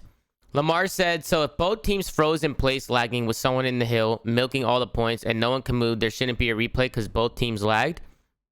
Somebody says, "Solid, logical, whatever, using an exaggerated example to apply to all situations. That is legit not even close to what happened in the map." Accuracy said, as a league, you can't pick and choose when to apply the rule because then everyone could say there's bias, etc. It has to be applied to all situations, even if in the specific one it didn't happen that way. And I agree. I mean, the rules are rules. Like, at the end of the day, if there's a rule book, you just follow the rules. Like, you just do what the fucking rules say. So, you know, I think that's a accuracy. Or a Wamar. Nah, Wamar sounds better. Let's get a fucking Wamar in there. Let's get a fucking Wamar spam. Let it go. Let it fly, Ben. Let it fucking fly. Let the game fly. Who you texting, Ben? Is that your girlfriend? No, Nameless, because he's picking me up tomorrow when we go play golf. So you worried about Nameless in golf instead of the show? I'm trying to arrange my. You were doing Len. your thing. Give me a Len. Give me a fucking Len, guys. That's unacceptable. Ben, do you see me on my cell phone? No, you don't. I agree with Tommy. It is what it is. So this is kind of the point at which London lost. They went with the 3 greens right here and didn't really pick a side, and then they kind of all die, and then it's pretty much chalked at this point. That was a big win by Bruce right there, by the way. Yeah. That was a huge win. If Bruce doesn't win that, I mean, again, it got a little scary here because they get some kills here. I started to worry that Pollux wasn't going to fucking push this for a second. I was like, bro, they win. Like, you got to go. He ends up sliding out. They get the kills. They get down. But again, Optic, they're in splits now, right? They're up 50. Like, you got to play absolutely perfect COD if you're London. Yeah. And obviously they don't because they lost this map. And you know, I think the theme across all these maps, Tom, and we'll get to maps 2, 3, and 4. London had a chance in all these maps. They didn't really get blown out of the water in this series. And they're a newish team with the results. Maybe with a better comp, they would have maybe forced us in a game 5. But they'll rue the missed chances they had in this series to win a couple of extra maps here. Yeah. No, I mean, London, you got to give it to them. I mean, they have a new team. They're also going up against a very strong team, and I think you're right. I think this game was this match was a lot closer than people think. Like, it wasn't what. No, I was gonna say, like, this map was close, and then you and I wanted to talk about this S&D because, like, well, London was making the dumbest plays I've ever fucking seen. Guys, London was making such bad plays. I mean, we're gonna see it back now. We're gonna go over it. We're gonna talk about it. I think both teams were making some bad plays. They were, but London was making some very bad plays. I was like, what the fuck are they doing? But we'll take a look, man. Obviously, we kick it off. I also want to give credit to Envoy because he looked good today. A lot of people were giving him flack. I mean, he had a really good map 1, and then he opens this map with an absolute nice ass 3-piece with a side of fries, and you're like, okay, a side of fries, Ben. Yeah, good old side of fries, nice large Coke, you know, like nice. So it's what Cellium orders on average it's Wednesday his afternoon. It's his go-to. But regardless of me making fun of MC, yeah, you see this 3-piece, and I was like, okay, well, at this point, it looks like Optic's going to chalk this. But this S&D actually gets really close. They kind of trade a lot of rounds back to back to back. I'm going to skip round 2 because nothing really exciting happens around 2. I want to go to the third round, Tom. We talked about this earlier, dude. Like, when you get in situations where you get a pick or two and you have site control, like right here, like I know you don't know where the third guy is, but bro, you're not telling me in a 4v2 that you can't figure out how to get bombed down in this situation? I mean, you have three people to watch all the lanes. There's literally 3 lanes. You can watch. Let it play. I mean, what do they end up doing? I mean, right here, I don't mind them waiting, just waiting. It's a 4v2. Use your numbers, try and get some kills. I don't know where Matt's going. I have no idea where he's going. He ends up falling. Now it's chalk. Now you're like, well, shit. Yeah. So Formal just decided to just run down Esky by himself. He dies, so that was a questionable play. And now London, they're working up Esky 3v2. So they end up winning this round because Scump loses gunfight. Thank God number 6, Dashi makes a good play. Yeah, good play. If he had gone elsewhere in this map not to get this instant trade, and those 2 guys are still staying alive escalators, this could have been a totally different round. You know, it's a good play by Dashi to just get that trade. And then right here, this even got a little sketchy too. Like if Bruce gets tagged and he reach house like a crazy motherfucker. I like it though. I fucking love it. Big Brucey guys, Dashi. He gets tagged, and instead of like kind of shimmying and playing his life a little, he said, "Fuck it, I'm gonna slide out. I'm gonna challenge him again." If Dashi dies there, guys, it's a 1v1 situation. Like they would have choked the fucking 4v2. So big plays out of Dashi, man. Huge wins. User disconnected from your channel. He's a fucking crazy motherfucker. But what are you gonna do? It worked, guys. Is this the fucking and then I also want to talk about where are you going? You rewinding this all the way back? Oh no, they restarted. I'm trying to get to the round. No, I'm trying to get to the round where London child window. I think it was this round.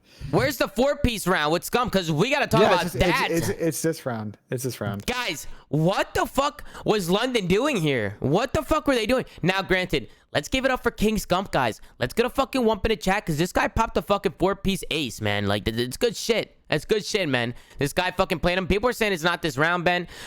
Is this the round that ends up Envoy ends up lagging out? Yeah, he lags out. Okay, so it's go to the next one. First of all, the lag outs are frustrating. They're fucking frustrating. But let's get a one minute chat because this guy fucking popped a 4-piece. He went absolutely rogue.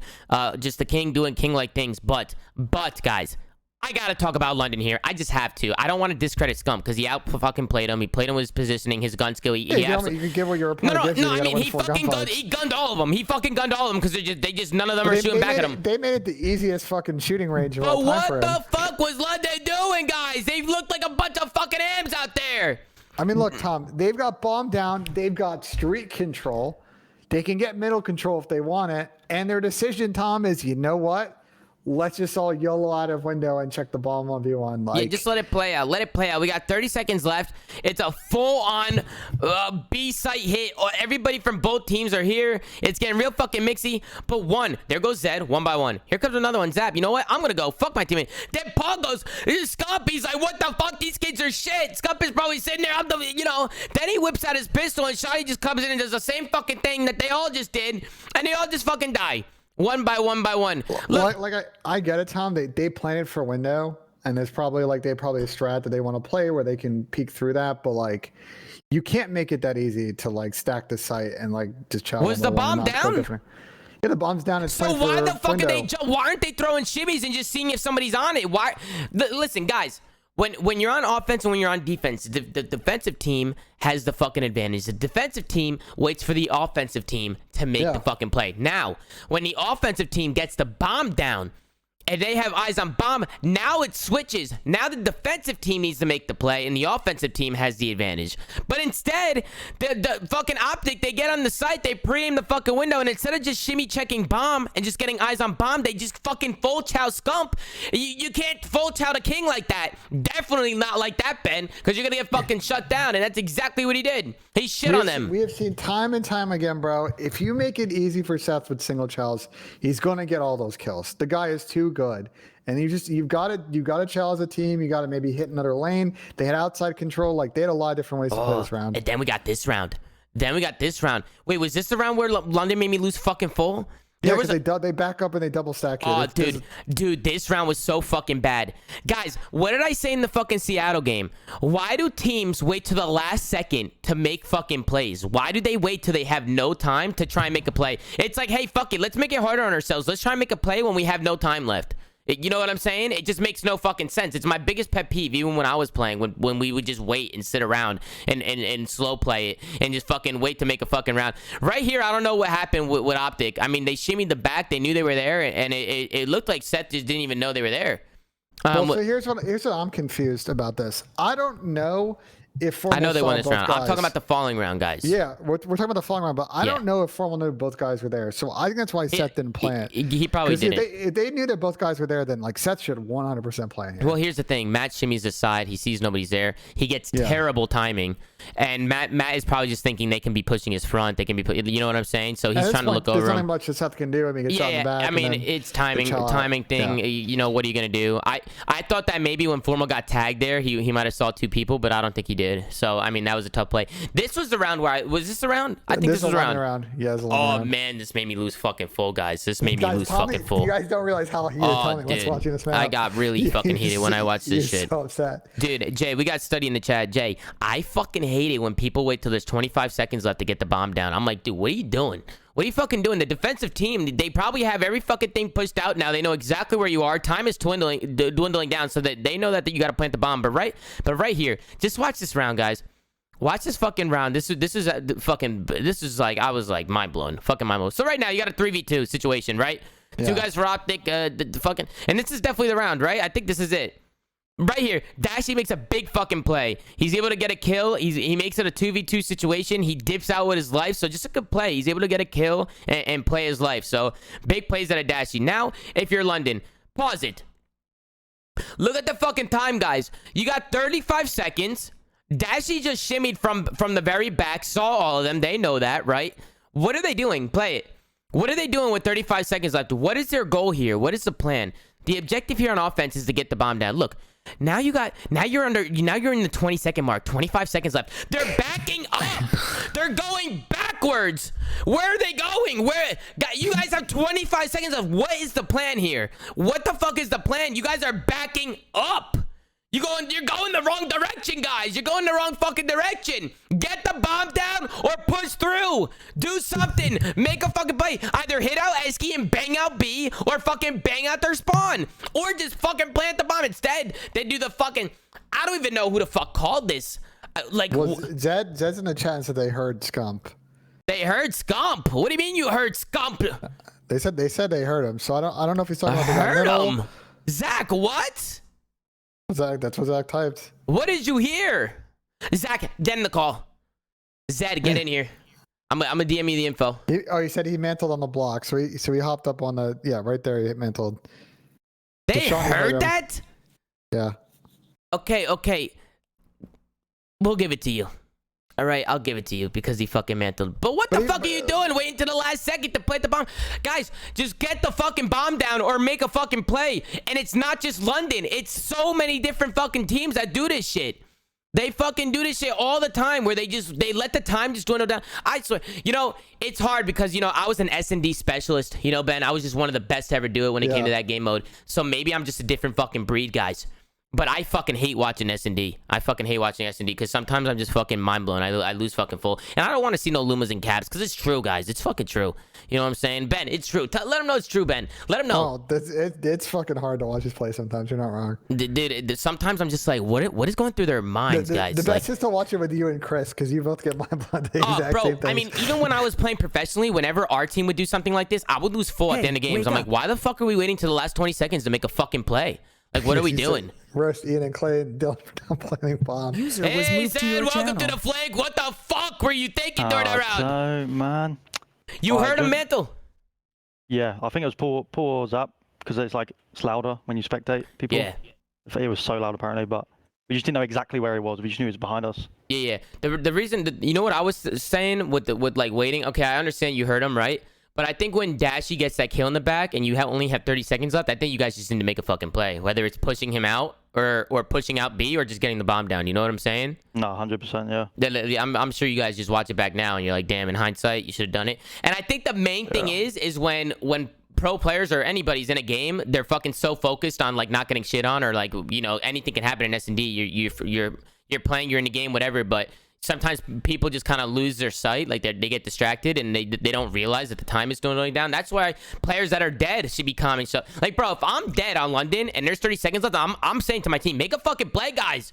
Fucking do something. Go. You guys got 30 seconds left. Like, I always used to say shit like that because there was nothing more than I hated than watching my teammates not even try to win the round. Not even try it. So when I saw you guys backing up, Zed, I lost full, but I also didn't know you heard him. So maybe it just made you guys fucking tweak. But I was like 25 seconds. You guys are running the wrong direction, Big Zach. You know what I'm saying? Yeah, it's a tough one. It was a tough day, man. It's a tough day for sure. But Zach, now that we got you in here, man, how you feeling? This was a good round of you guys. You guys win this round, if I remember correct. This is a round where Formal doesn't check bomb, right? No, Dashy doesn't check bomb. That was Dashy. Okay. Now, much lost for you. This was a weird round for. They should have ended it here. They should have ended it here for sure. Dashy should have checked the bomb. It was a weird play by him. Maybe he thought, I don't know what he was thinking, honestly. Maybe he thought he wasn't on the bomb. But I think Dashy should have definitely checked the bomb here. You guys do a good job waiting for each other here and pushing out together and getting the kills on bomb. PTSD on this fucking spawn. I know. Every time they're on this every time I see Optic on this site now, I can't help but think what happened. But right here, like, I'm guessing Formal called out too that you slid the back to bomb, right? So Dashy gets a kill. You could play it, Ben. I wanted to point out, you and I talked about this situation, which is like 14 seconds left, and you see Zap in this position. Don't you think that someone's on the bomb defusing? Like, if they were going to push out, they'd push out together now. Probably. I mean, that's what I was thinking. Like, once Brucey wins this one and it's so quiet and he doesn't see anything, like, you got to think he's on the fucking bomb. That hesitation killed him, but regardless, Dashy was left in a bad spot. He had to fucking try and clutch up and make a play. You know, he doesn't know if he's on it or not. He's one shot. So if he does check and he's not on it, he's dead. So he took the chance. He took the chance of stalling out for a couple seconds, and it didn't work out. But this one was tough, man. I know this round's tough, Zed. But I wanted to ask you, like, about this, like, planning for a window strat that you guys run on Moscow. Like, what's the thought process there? So normally, like, we have a rule, right? So normally, if it's a 4v4, like, we just plant bomb and we hold the site. Normally, like I'll sit like. I'll jiggle like the window door, and then somebody will jiggle like the side door. Okay. But I guess like with that being new, like I guess you can put a lack of communication, and you know it's team cam. He slid back, which meant like we just lost control of the whole thing. So yeah, it's a bit weird, man. Yeah, I think as you guys get more reps as a team, have you guys been playing SND at all? Have you guys been playing it at all? We have, but it's like. It's different when you practice it. Yeah, it is way different. It is way different. That's the problem. That's the problem. And normally we have a rule of like, we only back up into the window when we've like got picks on the map. Mm-hmm. But you just play time and you just trade. And then also I have a bone to pick with you guys on this round. Rewind it a little bit, Ben. Yeah, give me a second. Again, or you can pause it, or you can pause it. And no, I mean you can pause it. Look at the time again, Zed. Look at the time on the clock when you guys try and make this play and try, and you guys rotate. Go all the way to the beginning, actually, Ben. To the beginning of this round, when they start rotating back to B, when they show A and then they rotate back to B. Like, I understand what you guys are trying to do, right? You push out A and you're making some noise, but right here, like, you guys take so much time wrapping all, like, I'd rather just see number one holding middle. Like, I'd rather just see you guys like bang out mid or fucking bang out gold real quick and get to that B bomb site quick, because you guys take too long. You take these super long routes, and now all of a sudden, look at Optic. They're like, okay, there's nobody A. There's 45 seconds left on the clock. They're either slow playing their spawn or they're hitting B. So you allow time. You just give time to Optic to come back. Seth plays a corner. Scum plays a corner, and you just soundhorse a bomb. And at that point, you guys try to get the bomb down, right, with 25 seconds left, and Seth just kills you off of it. And at that point, you don't even have time to work with. You don't have time to work with or try and get any trades. So I just think, next time, if you guys are like rotating sites, like if you guys make noise at one site and want to go plan at the other one, take like a quicker route, so you don't dwindle the time down. That's just the moral. And it's not just you guys, Zach. It's like a lot of pro teams, for some reason, just wait to the last second to make plays. And it's just like, I'm telling you, it's going to bite you in the ass. It makes it so much easier for the defensive team to fucking clutch up when that happens. Even if you guys get a blood and make it a 3v4 and you guys have numbers, if you wait to the last second, it could fall apart. It can definitely fall apart. You get what I'm saying, Zach? Or am I spin? No, 100% agree. But I think you guys got a lot of potential, Zach. I mean, let's look at the positives, man. You guys come out, you win the control. A lot of people thought this was going to be a quick 3-0, but, you had some close maps, a couple close maps. You guys take the control. I mean, there's definitely there's a lot of talent on your team, right? You bring up Zap, you got Paul X, and then alongside of you and Shawnee, like, you guys got a good roster here. Yeah, I don't know if any like other pros have mentioned control like over the last 2 days, but like it's just not the same as when we scrim it, because obviously on the 60 hertz servers, you just like you still get ticks per like segment, but obviously in the games, it just like completely changes the way you play control. So yeah. So you're saying like the 60 hertz practice is like not the same rule set? Yeah, it's still like like you get 20 seconds per segment, and you can't you can't play 60 hertz like with the rule change. It's just not implemented yet. You can't play like 60 hertz custom games. So it's like okay. Yeah, and it like completely changes like how control's played. True. Which is pretty tough to like play. Like you have to completely change your play style, like stack points and stuff like that. Yeah, 100%. The stacks are super important. We always talk about the stacks here. Yeah, I don't know if anyone else has mentioned it, but that's just my that's the first time. That's the first time I've heard that. So, but you guys do a good job. I mean, look, like Optic come out and they take this first offensive round. Like you guys are down 0-2 in the series. You know, losing in the defensive round on checkmate is normally a death sentence. But you guys come out and you guys kind of turn around from here and make this a series. And it was kind of going through your guys' minds and your comms sort of after that 0-1 round loss here in Control.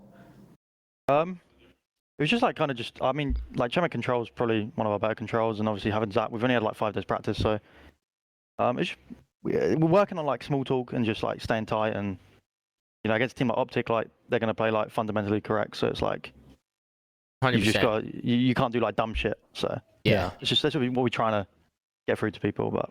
Yeah, no, 100%. When you play a top team, you gotta keep it. You gotta keep everything on lock because you know they're not gonna make a lot of mistakes and they're gonna punish you for doing dumb shit. So that's a good way to put it. Like Envoy's like he's great at like doing that like them like ratty plays and like he just plays the game right how he should. So it's like you got to kind of match that, otherwise you're just gonna get round through. So yeah, 100%. And guys, I see a lot of people saying excuses when Zed was talking about fucking control. They won the map, guys. They won the control map. When he's talking about control, what the fuck are you guys talking about? There's no excuses coming out of Zach. Zach's he's a good guy. You're a good guy, right, Zach? Yeah, no, they outplayed us today, man. Like, yeah, he's a good guy. Like, obviously the reset in the first map wasn't ideal for both teams, of course, but yeah, 100%. They still deserve to win that map. Yep. So. We got a lot of Weds in the chat, a lot of Weds coming in. You know, we appreciate you coming in and showing some love, man, to the show. It's always a pleasure to get you in here. I watch every day, man. It's great. So how you guys feeling now after the loss? You guys talk about things. You guys looking to go back and just, you know, obviously you guys are gonna try and fix some things. But how you guys feeling? I mean, you guys feeling pretty good, or I hope you guys are, you know, still high hopes here. I don't want you guys to crash after one series, you know. Yeah, of course. We've had a problem like the last few days. Like we've been trying to play like. I feel like too correct, if that makes sense. Like, and we don't have time. Like, it takes time to get that down to a T. Yeah. Like, you look at teams like FaZe. They've been playing for like a year and a half, 2 years. It's like they just do it naturally together. Yeah. So we kind of had to, like yesterday. We just like, do you know what? Like, fuck this. Like, just play fast and play together. Like at this point, because we haven't got time. So yeah, 100%. We're just more looking at what other teams do good rather than like what we're doing bad at the moment in scrims and stuff like that. Yeah. And just trying to replicate it. And obviously you can't like I'm not simp, but I can do my best if I can do what he does, kind of thing. Yeah, man. I mean, well, first, that guy's not human. I mean, you know what I'm saying? But I mean, you've done a lot of great things in your career as well. I mean, give yourself some credit. We're talking a lot. I mean, Zed's a meta trend center. I know. Well, last year you kind of set the late on trend, correct? That was you. Oh yeah, it's our team. Yeah, me and Dens. Yeah, you and Dens were the masters of setting that meta, and I think you've done a bit in this game. I've noticed you were doing that a lot in scrims for a bit, and then all the other teams have started. I know Pristini does a lot now. Just sort of mixing it up instead of playing a corner. He's just going to go ahead and do that and play an off angle, and it gives you a good advantage in a gunfight, and then you just change it to like other pressure on the map. Yeah, I feel with like slide cancel and stuff, like obviously centering and stuff around corners is like big for gunfights. So like laying on the floor just, I mean, as long as you don't do it too much. Like, I had a habit of doing it too much, so people just predicted it. And it was just like, oh, you definitely don't want to overdo that. Yeah, I mean, it started like slowing me down a lot as well. Yeah, so like, if it was fucking, there were quite a few maps that people were like, oh, it's Gunrunner or whatever. Zed's gonna be this doorway laying down. Yeah, I mean, now that we got you in here, Zach, like, I know that you're like Dylan Cod's duo, right? Like, I feel like you guys are always like the duo. Like, you guys just played really well off each other, and obviously Dylan Cod hasn't been doing Dylan Cod things, and you guys made a change. How was that tough for you guys? Like, how was that talking to Dylan and stuff when you made the change? Like, guys, everybody in the chat, it's not easy, man. When you have to send somebody to the bench, especially somebody that you have a relationship with, right? Like, you grown with that person, you're good friends, a lot of chemistry with Dylan. So I'm sure that was tough. Yeah, like after rec and stuff, and obviously like for us, like majority of us on that team, that was like the best we'd ever done. So it was like, Yeah. you don't forget that. So like coming in, like I knew me and Dylan, you know, we were going to try and be good together. And at first it was really going well, but again, it's just like playing fundamentally right. Like, you know, you can beat these like, you know, kind of lower tier teams. Yeah. Just by like, you know, outgunning them. But once you hit like the top 6, like now, especially nowadays, like they punish you for making mistakes, and you can't have that, bro. And it's like 100%. like Dylan's playstyle, like it's great, right? It's like, you know, everyone wants to. He's got that good rum and playstyle aggression, but yeah, definitely talented. It's very 50-50. He takes risks like like majority of the time on the map. So it's like when he's killing people, it's like, okay, well, you know, but it's hard. It's hard when you play against, you know, Simp and Nabizi. Like, because they're always players together. are going to match that and are together, and you're going to get in these 1v2s. And I know that's where he's had trouble historically, is those kind of matchups. And like, you know, I'm a bit of a slower player. Like I'd rather sit in a corner and let someone run past me and shoot them in the back. Whereas Dylan's like the opposite. He would rather run around the corner and take a 50-50, and his gun skill like bails him out a lot. 100%. And he's a good player, but like it was hurting the team. It was hurting the team. And the position we're in right now is like we got to start winning games. Like otherwise we're not going to make jumps. We have to start beating these top teams. Otherwise, it's jokes. So it was tough, man. Zapko's big on this rotation. I know he dies right here, but you guys end up hitting front. Shawnee, I think, pings it. Actually, great play from Sean here. Gets out of the ping, kills the guy pinching escalators. But this kind of falls apart. Like, you guys are just never able to kill this guy in the back. Number 6, Dashy, kind of stays alive here for so long, and inevitably, you guys are kind of running out of numbers. You get the bank spawn, and then they kind of just get the hill control. I mean, it's a great play. Great play by Dashy. Great play to Brandon. And I think from here, it kind of like snowballs a little bit. I don't know what your thoughts were on this map, Zed. I don't know if this is the first time you've watched it back since you played it. Yeah, I think we made like one mistake, which maybe the second P3. We let Scum like get around the back, which was not the greatest, and I don't know really what happened, but no, 100%. I think the main thing with that last hit was just Dashy going huge. I mean, he recognizes that his team's spawning out and that he's the only one there, and all he needs to do is stay alive. He waits for his team before he makes a move, and then once his team starts making some noise, he pokes out and he gets a kill, and just like that, right? They get pinched out, they spawn out. But again, London, it's still a close game here. I mean, we're going into the last hill. We're going back to another rotation, and it's a tie game. So right now it's anybody's game. But then of course Optic, they start to kick up. But Zap makes a big play. Zap actually gets 3 kills here. Paul got 1 and Zap got another. Good plays. They actually get these spawns, but I think this P2 gets kind of mixy if I remember correctly. Like, this actually puts us in a really good spot.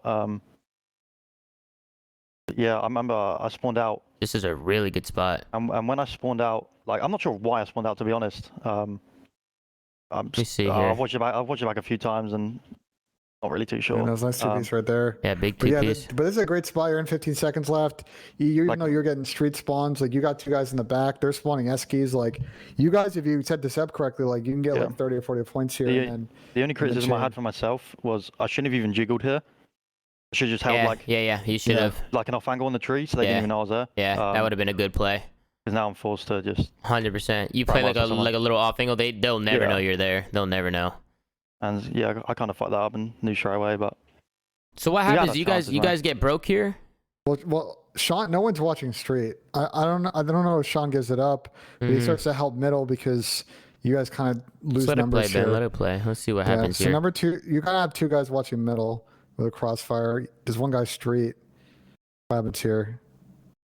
Formal gets a big kill on the street. So it's just Formal gets a kill on the street, and then Scum comes to the front, gets a kill. They're making it mixy, but it's a good play out of Optic, honestly, because they work. They go around the back. I mean, having Zed maybe sit in that window might have helped a little bit.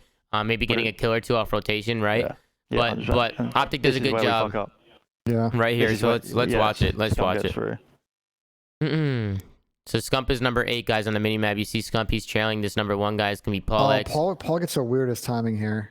Now, does Scump see him there? And does Scump make a 200 IQ play and see him? Or no, I think Paul was just down, right? He just didn't see him. I don't think he can. I think Paul's on the pillar. Okay, so Scump doesn't see him. I thought Scump might have made a 200 IQ play and saw him and ran by him. You know what I'm saying? Because that would have been a fucking solid play. Which could have very well happened. I couldn't really tell, but Scump gets through here. They end up Scum finds the timing and he hits it, and he breaks it himself. I mean, he just pops 2. That definitely hurt you guys. That definitely hurt you guys. The only thing, I'm not sure. Like, I get what Paul's doing. Like, obviously he's just come from that way, so he probably doesn't expect someone. But I thought at some point you just got to like say maybe like, you know, he could have got through bank. Like, and, he needs to be more active. Yeah, no, he definitely needs to be more active there. Just he needs to stay moving because he plays this corner, and the thing is like he doesn't. If he would have died to Scump, it would have been better because then you guys would have knew he was there. You know what I'm saying? But instead, even if we knew like that was a possibility, like Sean would have turned, but we just never knew. Yeah, like, no, you guys had no idea. Yeah, I mean, you have plenty of opportunities to trade this kill out if he gets one, but instead, you know, there's just no comms, and then you get this break, and then Sean's got to invest his streaks, and I don't think do you guys really even get like kill time here? No, with the streaks. Much so you don't really get anything out of the investment, and I think it kind of snowballs from here, right? Yeah, from this point on, they just And that's what sucks too. It all stems from that play, right? I mean, 2 hills now, you guys messed up a little bit, right? You had the one before that where you probably could have played an off angle, but even after that, you guys lose some of the time there. Optic makes it pretty mixy, and that should be a hill that you guys hold. Then coming into this one, Scump, he sneaks through. You guys are forced to use a streak. So you end up blowing a streak, which kind of sucks, especially when you're going into this street hill, right? I loved it for this hill. Yeah, it would have been great. It would have been fucking great going into this hill. So, I mean, and look at the score. You guys are only down 20 points after having rotation to 2 hills, and just let's be real, you guys blew both rotations. I mean, technically, you know what I'm saying? So, this is what I was saying before. Like the series wasn't as much of a blowout as people think. I mean, this was a pretty close match. It seemed like Optic just did a good job clutching up, and you guys made some mistakes. And like you said, Zach, like when you're playing a top team like this and you're making mistakes, they're gonna capitalize. Yep. They're gonna fucking 100%. Capitalize on it. So especially players like Envoy, man, and obviously Scump. Oh, 100%. They look great, and I gave Envoy credit because, you know, people have been giving him flack, and he's been doing his thing. So it's good to fucking Envoy in the chat, though, right? Because you guys were great, man. Yeah, you guys were giving him a lot of fucking flack. A lot of people, we were talking about, you know, who's gonna have the most pressure coming into this set of week of matches, and a lot of people were saying Envoy. People were like, he needs to step up, but I mean, the thing with Envoy, guys, is like I don't really care what he's dropping on the scoreboard sometimes because he does make plays and he's not scared to make plays. So you know, I'm a big fan of that. That's what you need. I think he's definitely in the top 5 smartest players at the moment. Yeah, no, he's good. He's good. He knows he's smart. He knows when to make a play. He knows when to chow, when to play slow. Sometimes I think his biggest problem was the fucking Zoomaa effect. He just fucking he would get blooded sometimes. He gets too cocky, too overconfident. But I also think, Tom, I want to devil's advocate that. I think that's a role he's being put in, though. I think he has a lot of players in his team that are very much like frontline players and not a lot of like long route players. And so he's getting kind of put in that role to always be the pinch guy. So he's now got that kind of gimmick, but that's just him filling a need on the team. You know what I mean? Oh yeah, no, 100%. I mean, again, that's what I said. Like it's not bad play. I like that he's making plays. Just sometimes he might just overdo it. And again, I don't think it's a bad problem to have. I think it's a problem that's easily fixable. It's like what we always say. It's a lot easier to play fast and have to slow down than to be one of those players that plays so slow to speed up. I saw someone in the chat saying that like Scump pinched a lot today, and like that's a criticism we've had this team, that they play too straight up. So it's good to see that they're kind of mixing it up, and everybody's kind of hitting those routes when they get the timings and they're making those plays, because that was their issues against other big teams, is they sort of had an option A and not really an option B. 100%. When you have players like Scump and Envoy, it'll never be talent. Right, with these guys, it's gonna come down to their decision making and the way they play off one another and the routes that they're taking. That's what it comes down to with a lot of these sub players, and they need to be decisive. They need to do it as fast as possible.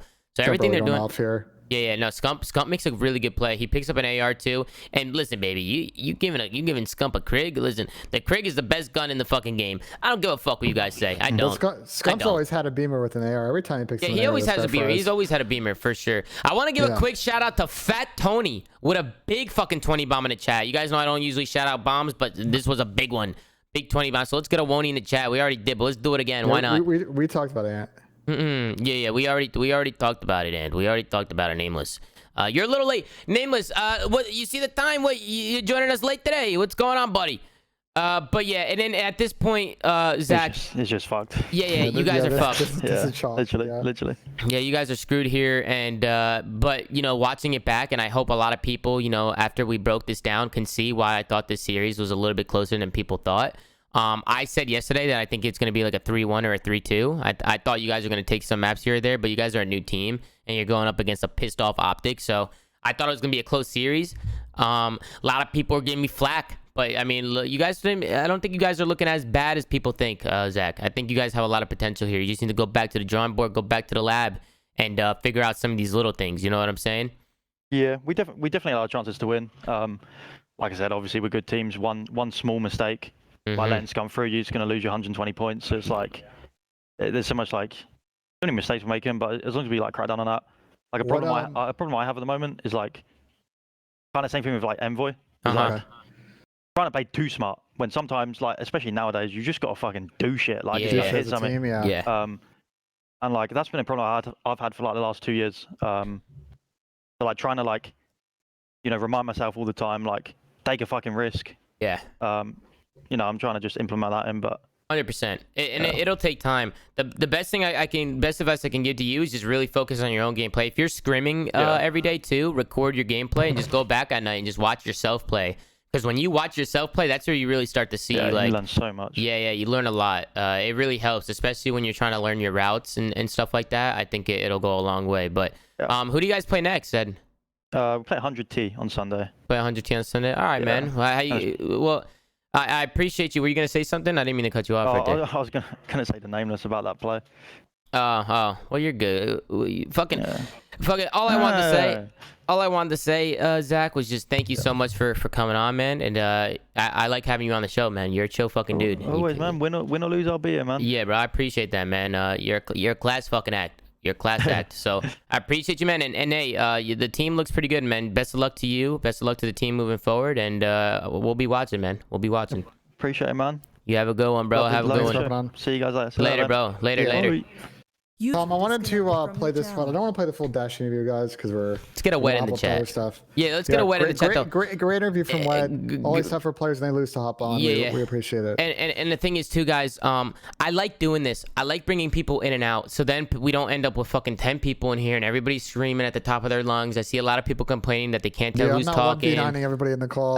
Ben, all right, Ben, take it easy. We need to get a fucking hothead now. But yeah, so don't get me wrong, some days we're gonna have people with a lot of people in here. I definitely want to keep doing shows like that, especially when there's like super mixy situations where we really need to talk about shit.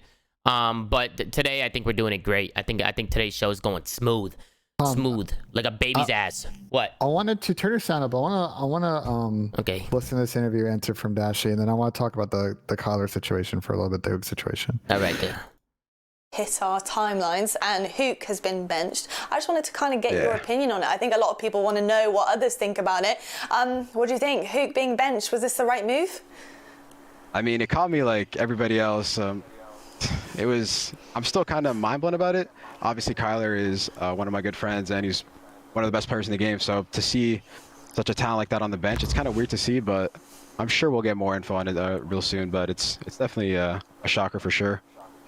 Yeah, you and me both, man. Right. So I want to talk about this, Tom. All right. Because I don't have the full story yet, but after we did the emergency flank yesterday, I've been trying to like kind of work the story and figure out kind of what's going on here. And from what I've been able to glean so far, like I think the underrated thing about Dallas's team this year is the effect of Clay leaving the team. I think it totally switched up the team dynamic because when Clay was there, you had hot take. Clay, no, I don't think it's that much of a hot take. It's a pretty big hot take. You're saying they were way better with Clay. Well, in this aspect, I would say that when they had Clay on the team, right? So think about the situation. Krim had gotten dropped from Optic. He was obviously extremely salty about that. Clay had been teaming with E United, and then his team broke up. He was extremely salty about that. Kyler had a year of being in shit team situations, and he was salty about that. And then they picked up two young guys and got a lot of blast from the community about it. So they were all salty about that.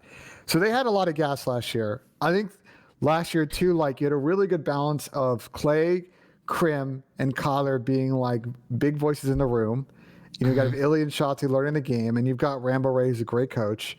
And it worked, like the dynamic worked. But losing Clay was almost like that middle of the I don't even want to call it like a scale. Like he was kind of keeping the balance between Kyler, AK Hook, and Krim from going at each other. And I think when he left, it became very much a Hook versus Krim dynamic because the other two guys are not as outspoken.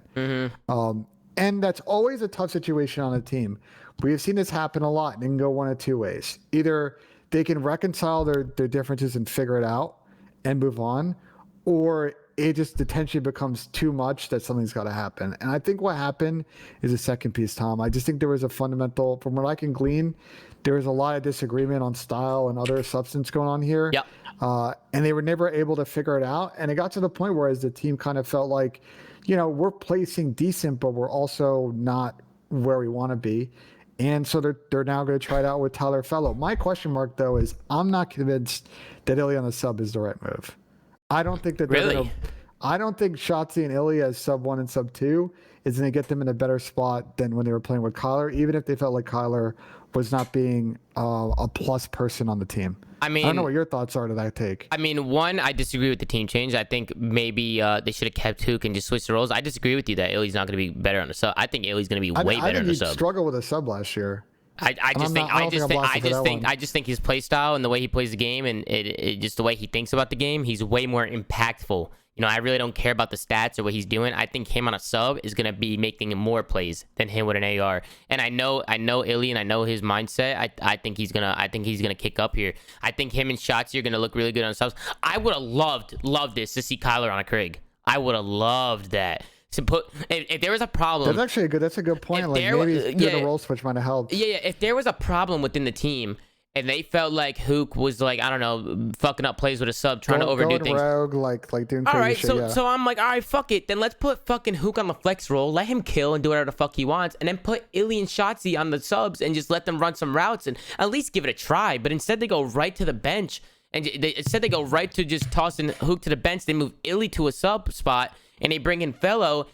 It's like, I don't know if I really agree with it, guys. I really don't. Now, at the end of the day, I think they know their team better than anyone. So, I mean, if players like Krim, Illy, and Shotzi are actually going through with this decision, then there had to have been something there that this made this, like, help them make the decision, right? That we gotta move Hook to the bench. But at the same time, I felt like it might have been pre-fired a little bit, Ben. I think that's a good word. They pre-fired it. They should have fucking put Hook on the AR and at least gave it a try and see what would have happened.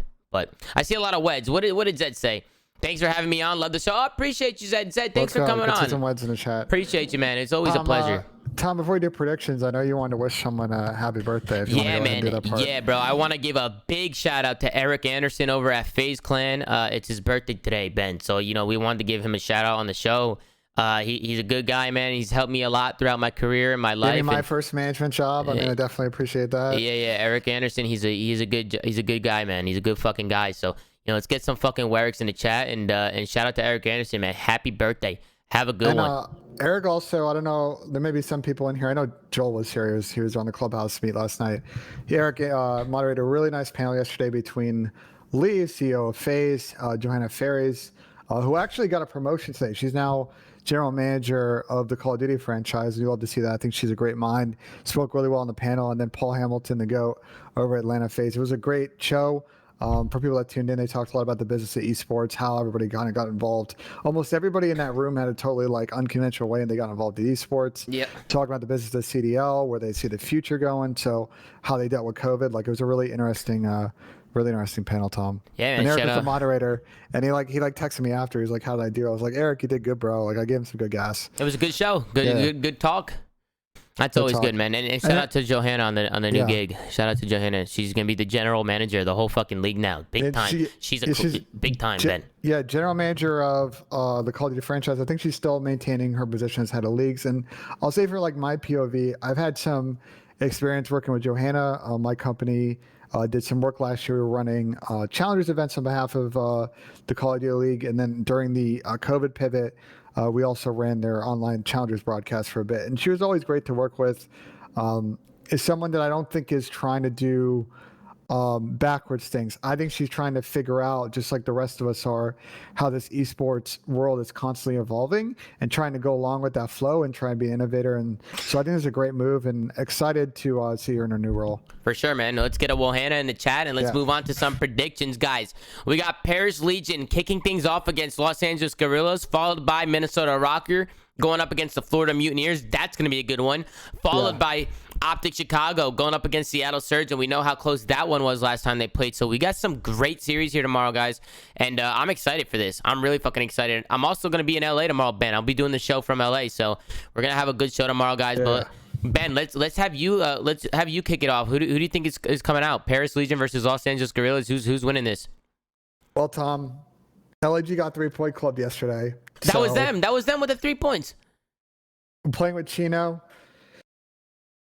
I think I gotta go Paris 3-0, man. Like, Paris didn't look bad in the series they played yesterday. They're still figuring out kinks with Don. I just don't like this LAG change. And even when it gets Paris, like, even it's a mixy series, I just have to favor Paris in this matchup. So 3-0.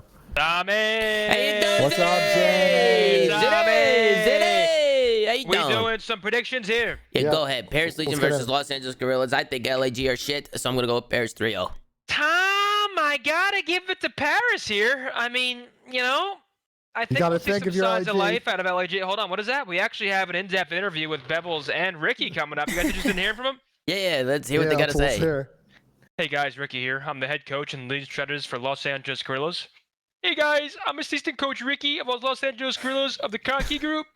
Yeah guys, so as Ricky said, we work for Los Angeles Guerrillas, and recently there's been a lot of speculation about our starting roster. So today we're going to announce that we're actually going to be starting Chino in place of Vivid, and I'll let Ricky touch more on that. Yeah, obviously, we like to put focus on things like strategy, expertise, and preparation. And we think moving Chino to the starting lineup right now at this time is optimal for us. We're going to veto Apocalypse in every single series because of this change. And hopefully it will work out. Thank you. Thank you. It's always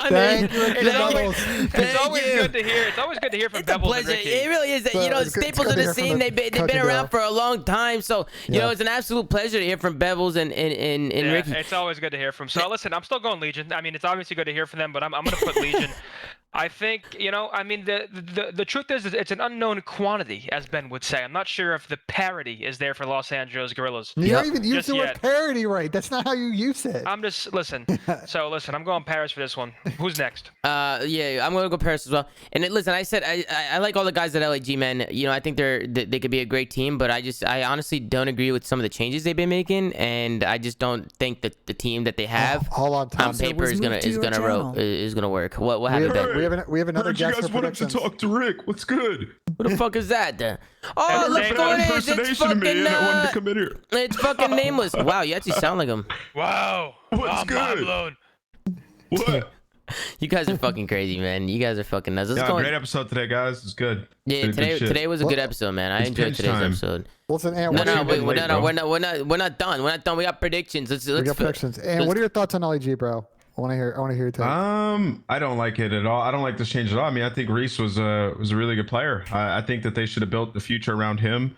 And then just in general, like the change, it's not like they picked somebody up who could really fill that void. Like, no hate to Chino, but like we've seen these rosters before in the past. I've been on them before. These things that, like, we talked about this, they don't really tend to work out that well. Going through the motions, yeah. Yeah, it's just going through the motions. Like, and I thought, Pac-Man had a really hot take that, like, I didn't even think about, but he was like, it just seems like it's friends protecting themselves. And I was like, you know what? You might kind of be onto something there. I don't know. I just seem like it just seemed, John. I think the coaching staff and the players have this mindset on how they want to approach Call of Duty a little bit different than some of the other teams. A more disciplined approach, etc. I think they might have mind fucked themselves with the way that they're approaching COD. They're trying to 400 IQ this, and they might end up being a 2 it might be a 1 IQ play. Yeah. No, and Ricky here, we want to put emphasis on strategy and preparation and overall teamwork, and that's why we made this move. Listen, I'm not gonna hate on Rick Bevels and them and stuff because his approach, or like Bevels' approach, worked in WW2. But I mean, this is just clearly I mean, at the end of the day, I mean, we could throw our opinions in. They got to go out there and prove us wrong. You know what I'm saying? We could be wrong. Now, to get serious, my worry with them is like, so like they had a pacing issue prior, right? Because you had Apathy so Vivid's on a different pace than everybody. He's super quick. You have Apathy who's like next up. Then you have Silly and Assault who are like, Assault's a lot slower than Silly, but Silly still isn't the speed demon. And then you remove your fastest player and you add Sheen. So now the team gets a little slower, but maybe that's actually better for you because at least the pacing will be a little more even, if that makes sense. I don't know. The pacing is even, but let's not act as if Apathy's been lighting the world on fire this year so far. No, he hasn't been great. And that hasn't probably helped Reese's playstyle, where he feels like he's got to do it all because he's not getting any sub pleasure from its duo. But I mean, listen, the less pressure you have to put on App, the better. Like in this stage in his career, he's not going to be like an Abeezy or a Kleenex or a guy like that, right? But the issue is that might not be good enough for him to have a spot in the league, though. Is kind of where I'm going with that. I like Chino a lot, though, man. Like I'm still gotta pull your weight. I'm happy Cheen's getting the spot because Cheen is genuinely one of the best dudes in the community, and he's solid. Like he's always been solid, and I just don't know if this change is good for the team or him. Like I feel like it's potential to it might hurt his stock. Yeah, it could hurt his stock if the team isn't great. That's how I feel about Zap, dude. Both opportunities he's got, he's been in horrible situations. He's played in the league. It's been super I don't think Zap's situation is that bad. Yeah, I don't think that team has much. I don't think they're gonna do too hot, to be honest. Yeah, I don't know. We'll see. I mean, today watching it back, I mean, we were just breaking down the London Optic. Like they were definitely making some boneheaded plays that if they clean it up, it could be a different story. But I don't know. We'll see. They beat Optic on. I mean, Optic's a fantastic checkmate control team. Also keep in wait, what? They had or what do you call it? London had a better record on the map than Optic did. I know, but we've seen Optic play. It's not like they're pushovers on the map, is what I'm saying. I'm just saying, in terms of vetoes, like that was about as good as it could go for Roy Ravens. They did a good job. Yeah, they had a statistical advantage on 3, 4, and 5. Yeah, they got the Garrison, which was a good matchup on them. They just obviously kind of tossed a few of the hills on there. Listen, I'm not expecting them to win that series, but I mean, we'll see. Like going forward, how they perform versus the other teams. No, I mean, LAG, their roster. I was just gonna say one last thing. Their roster is clearly made to be a dominant search team. If they're not winning LAG? all their S&Ds, yeah, like that's clearly, their only path to victory. That's their only path to victory. Yeah, wait, they better be winning. Are you implying overall in the year it has been, or this change is to be? No, good I'm saying like with their team, their goal, like they have to be going into every series thinking like, we got to win our searches like that. Oh, no, of course. That has to be their goal. But I think Vivid especially to make it to this roster. Was a very strong S&D player. Oh, yeah, I 100% agree. We said that last episode. We talked about that. I 100% agree. They better be winning their surges. I'm saying they have to win their S&Ds. Like, there's no like. There's no way they win without between it. Hardpoint and Control, they've won 10 maps of those 2 game modes. So they better be winning their S&Ds. All right, let's move on. We got Minnesota Rocker going up against Florida Mutineers now. This one is interesting because again, Florida, man, they look good, but they look shit at the same time. I just can't put my finger on it. They just can't close games. And Slack said it yesterday. They feel like they're so talented in scrims, but they're not putting it together in the games. And that ultimately comes down to just staying disciplined and playing the game the right way. And they're getting punished. So I'm hoping that we see a different Florida coming into this match. But I'm gonna go Minnesota Rocker 3-1 here. I think Minnesota is a good team. I think they're disciplined, and on top of that, they have talent. So I think they're gonna come out on top here. The last time these teams played was when Minnesota went on that 0-6 stretch, and I don't think we're gonna see a repeat of that. This really a tough like a rebound matchup for Florida here. I think Minnesota looked really good during the major, and I think they're gonna continue it here. I'm gonna spot Florida map. I think they're a decent team, but I got Minnesota 3-1. Did you guys hear what Jay said about Florida yesterday? He had a really good take about Florida and their performance in that series. I agree with it. When I rewatched it, he said Havoc and Neptune, they were trying to play like at the exact same pace, like everywhere they were together, and they were just pushing out, like they would run out of Zig together, 2 SMGs, they'd push out Water together, 2 SMGs, like every time with no AR help at all. And I actually agree with that. I was like, dude, they need to almost like slow down with their ARs and play with their squad. Like their teamwork, their communication was just awful. Here's the thing.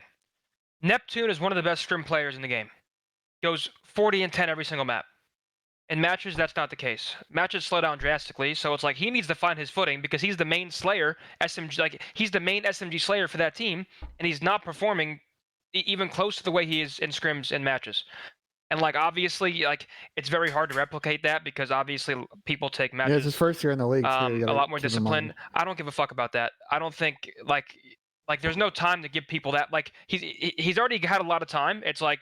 I agree with that. We're starting to get into stage 3 where he's got to put up or shut up. But I'm also saying on the flip side, it's not I'm not saying he's playing bad. It's not like a position where he's been playing challengers for a few years. Like this is his first go around in pro COD, and that like dichotomy has always been a struggle for some players now. All I'm saying is you need either Havoc or Neptune to be the SMG slayer for that team. Yep. I don't think it has anything to do with pacing.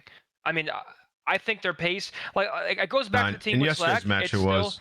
I mean, but Ant, they're so good in scrims. There's something that's happening going into it's matches. their That's teamwork. different. Their teamwork is obviously off. I mean, dude, if you go back and watch the series from yesterday, there's so many times where what I just said was true. Like literally, they would just fly out together and they'd have no help. That's strictly communication and teamwork. I mean, it's going back to what I said in the beginning. They lack discipline. They lack discipline. Yeah, they don't wait. Yeah, they don't play the game the right way. They're all over the place on the map, and that's why they're frying scrims, because they just come in and they just fucking fry, and they have a lot of talent, but in the matches they're not putting together. What's your hot takes in? What is it? How do we feel about Awakening and Skies together in the same team? I think Awakening's different. I'm not convinced that it works yet.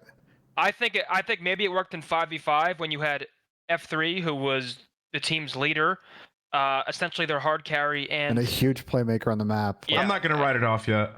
I don't want to write it off yet. I don't want to write it off yet, but I agree with Zen that like I think we could be asking questions about it. I don't think it's some like, we're convinced it's gonna. I think it's with the SMGs, man. I truly think if they slow it down and but it's not all their fault. Like it's a team composition thing, the teamwork in game. Like I said, I think it just literally comes down to teamwork, getting on the same page. All I'm saying is, if they do make a change again, and you're not touching the ARs, both subs need to be changed out. They need Frosty. I'll be the one to say it. Frosty was the glue. Okay, I was just fucking around. But I mean, I think Frosty's a fucking beast. I'm just thinking of last year, right, with the fucking Florida roster. And let's be honest, guys. F3 was such a hard fucking. It's a hard thing to fill. Yeah. I mean, let's be real here, guys. Listen, you gotta F3 was a different beast, man. Different beast. F3 was unbelievable. I mean, you got to think you're going back to LAN soon. You have a multiple time champion slacked on your bench.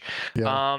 You got to think if things don't start working out, do you bring him back in and maybe bring a new face as well? Do you keep switching players around? It's like, how much can you really change unless you actually shake up the roster with more than one player? Yeah, they could be. We've talked about it with trades, but like there's gonna be a team to watch with transactions if this team doesn't work. I'm very curious, but I think we're all agree that Minnesota is gonna win the series. Yes, I think Minnesota 3-1. Yeah, I got Minnesota 3-1 as well. I got Minnesota 3-2. Okay, game 5. I think Mutineers are really pissed, and they're going to come with a different veto strategy. Or they played checkmate again yesterday. Like, listen, I think they're good. It's the weirdest thing ever. Stop playing checkmate hardpoint, please. If we're going off scrims, I'm very confident in Florida on their prior team, their current team. I'm not sure how they've been playing on scrims recently, but I'm assuming they're still playing solid.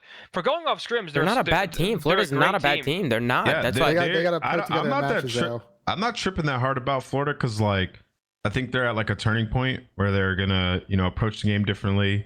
They're gonna try to actually figure out their problems now. Like, I think that was the final straw, that loss yesterday. I would be doing it because they're right now in 9th in the standings, so it's not like they're secured for champs. And there's a gap between Gorillas at 8 at 70 points and Rocker at 110 at 7. So there's a gap starting to build between the top 7 teams, and they've got to start getting on that wave, or they're gonna be in this pack where Seattle can win some series, Paris can win some series, maybe London gets better, and suddenly the bottom pack of teams in the league are maybe going to be at their level. Like, they've got to get it going now. You guys see chat, Hook for Wake, realistic trade? Imagine. Yeah, I see a lot of people talking about Hook. I saw people talking about Nato. That's not even that crazy. That'd be fire.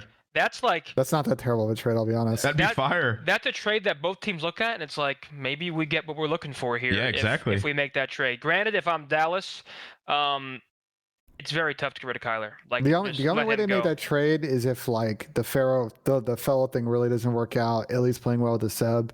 They're like, we just need to get a flex player and this will work. And it's my knowledge that Awakening is the guy at Florida. Like, it's my. I was just gonna say that. I was just waiting for you guys to finish. I'm assuming, Hook's a beast, but at the same time, I also thought Hook was Dallas's guy. Yeah, that was shocking. So I mean, I have a different trade. Yeah. What's up? What is it? Trade 2 guys, maybe a Neptune and a fucking Slacked or whatever for Hook. Maybe get. Oh, no way. They wouldn't take that. You don't think so?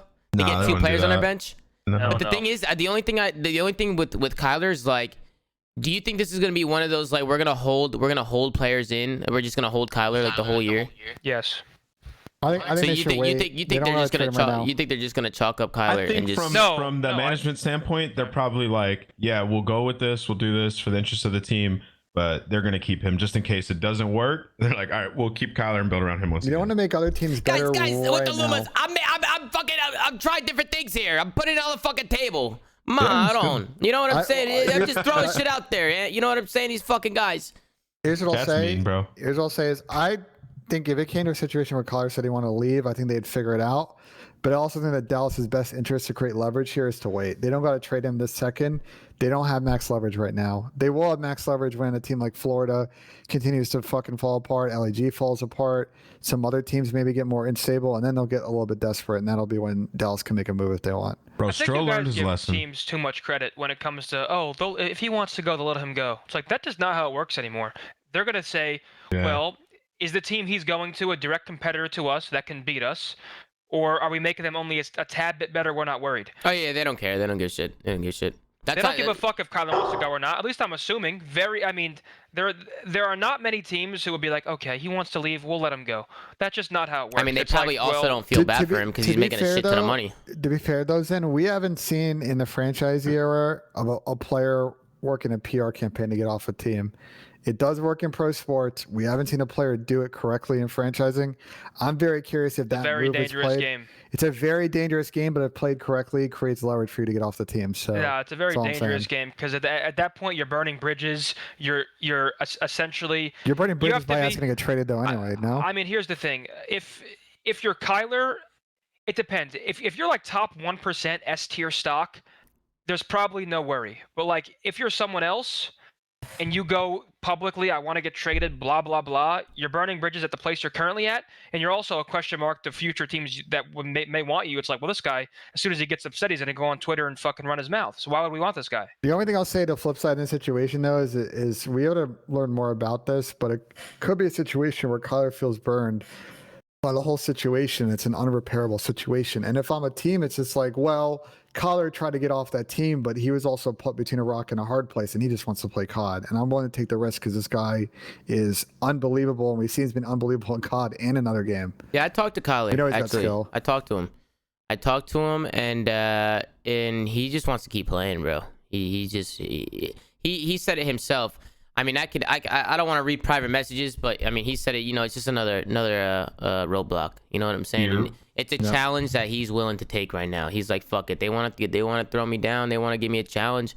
Then let's fucking do it. You know what I'm saying? Right, bro. Is completely fine in the long term for his career. He'll be on a team at the very, very worst this upcoming year. Like that's just dude. He's got to play a champ. Bro, we got to see Kyler champs. I mean, another thing to note is Stroh's relationship with all those players that won that world championship. How he really did want to get Clay into a spot like that. You know, he wanted to be in and gave him to New York quickly and things like that. Like, I feel like Stroh will look out for him. I know it's saying a lot, but I feel like he will if he gets an offer that's, you know, respectable and they don't have any interest in competing with Kyler. Like, Stroh will I feel like he'll do him that solid. And this comes from a guy who lived with Stroh for 3 years. Yes, like, this is what I think. Because my reasoning for that is the exact situation that played out in the game prior to Modern Warfare and Black Ops 4. Because that MV team was, I don't understand how the MV team happened in that game. And then Collar wanted off that team, I know for a fact. And then they put him in a splice situation, and he came back. So they tried to make it work with him. But yeah, I think we're gonna have to watch that. What do you guys think about this Optic in Seattle? Yeah, I was gonna say let's move on. We got Optic Chicago going up against Seattle Surge. Last time they met up, it won a game 5. But for some reason, I just feel like we're gonna see a different Optic. 3-1. I'm looking at a 3-1 Optic as well. I'll give Seattle a map, maybe here or there, maybe an S&D or something. But I just would Optic not streaming scrims and just seeing them today, and I just feel like they're trying to hit a different form. So I just have full confidence in them right now to come out and win this series. So I'm going. Surge can't win control, bro. Yeah, I'm going with Optic for sure. But what do you guys think? They got Surge got to win control. 3-1 Optic, probably 3-0. Yeah, honestly. but they're gonna square up with Optic. So we had Sam on the show earlier, Octane, and it doesn't sound like they're gonna put in a raid control. I doubt Optic's gonna square up with them on Garrison, so we're gonna get checkmate control, and even then, I don't know if I got Seattle winning that. So Seattle's really gonna come out and win. I think probably both of these opening maps. I don't know about you guys, but they need to really get the ball rolling early in this series and get some momentum against a team that's definitely gonna overmatch them in the slaying. For sure, man. For sure. Zinni, you got a prediction or what? I got Optic 3-0. I don't think Optic has looked incredible. Like, them not streaming scrims, like, yeah, they're trying to get better. I didn't watch them versus London today and be like, holy fuck, they are absolutely dominant. Yeah. They looked good, but they didn't look like a fucking powerhouse. I would argue that Seattle's a little stronger than London. So I do have Optic 3-0, but I don't think it's going to be blowout maps. I think it'll be fairly close. Yo, Yali in the chat, chill, bro. Yeah. It'll be a good series. Listen, man, we'll end it there. We'll get some questions in the chat, and we'll call the show. We'll call it a day. I never made a prediction. Oh, but my I'll bad. agree Go ahead. With the Optic 3-0. Yeah, I felt like we were on the same Seattle page. boys. And to be honest, if they lose this series, and as much as I like them, I think you got to ask questions. If Looney has a tough series again, they may want to think to make that change sooner rather than later there. Yeah, but let's go into some questions in the chat. Somebody said, is a trade better than just going for another challenger player? There's the guy, Nada, who's pretty good. I mean, okay, so let's talk about it, right? Danger is an interesting piece, but the problem now for all these teams is the challenger selection of players has kind of played itself out now. There aren't that many options outside of Nato. Sibilance is a good person who hasn't been picked up yet, and Tom Gravity in terms of like 3 different options with 3 different roles out there. Decimate 2 is another good player. It's a really good point. Yep. Outside of those 4, it's a little bit thin. So we'll see. Some of those players are known quantities. John's another one that people are tossing out there, known quantity. Tom's probably more of an unknown. Sim more of an unknown at the pro level. But we'll be curious to see what teams do if they're going to go back to the well again for a challengers player. For sure. I agree with you, honestly, on everything you just said. I probably wouldn't even change anything. I don't know if there's any and have anything to add on to that, but there's some other questions in the chat that I think we could touch on. Somebody mentioned, again, you just mentioned this, Ben, but John, do you ever see John getting back in the league? I do. I mean, I've been watching him play, and he's been doing his thing, bro. He looks like, the old John. I'm not even going to say it. No, go. You can't say, I'm not going to say it. Get your take out, bro. You already know what I'm saying. We need more teams. It just... I mean, it is what it is. The only thing I'll say to John, though, is like, he's starting to get back into form. But if he does come back in the pro league, like, he can't be the John he was right before he left, where he was he's got to be on point, bro. He's got to be on point because the inconsistency was a big problem for him for like 2 years during his run. And I don't know if a lot of teams are going to want to, like, we've noticed that with sub players, right? If you want to pick up a sub player, they got to be able to be consistent and not have those like absolute stinker series. Makes it really tough on the rest of your team. And I think that would be the expectation for John, is that he'll be in that form. Here's something I want to throw out there. If you're John, right, they're obviously considered one of the best players of all time, if you're talking about Call of Duty history. Do you, if you get an offer, take a $50,000 contract on a team that's probably middle to lower the pack, or do you keep trying to do your best in challengers, raise your stock, and wait till this upcoming season where it's rumored that there's expansion, and then go for a team? I do the latter. I agree with you. I would honestly wait. I would take the spot. I don't think. I would definitely take the spot. Really? You think you get an offer to London right now with 30 points? You take it if you're on a minimum contract? But that's also the thing. It's situational. What roster is he joining? What team is he joining? Like, there's so many.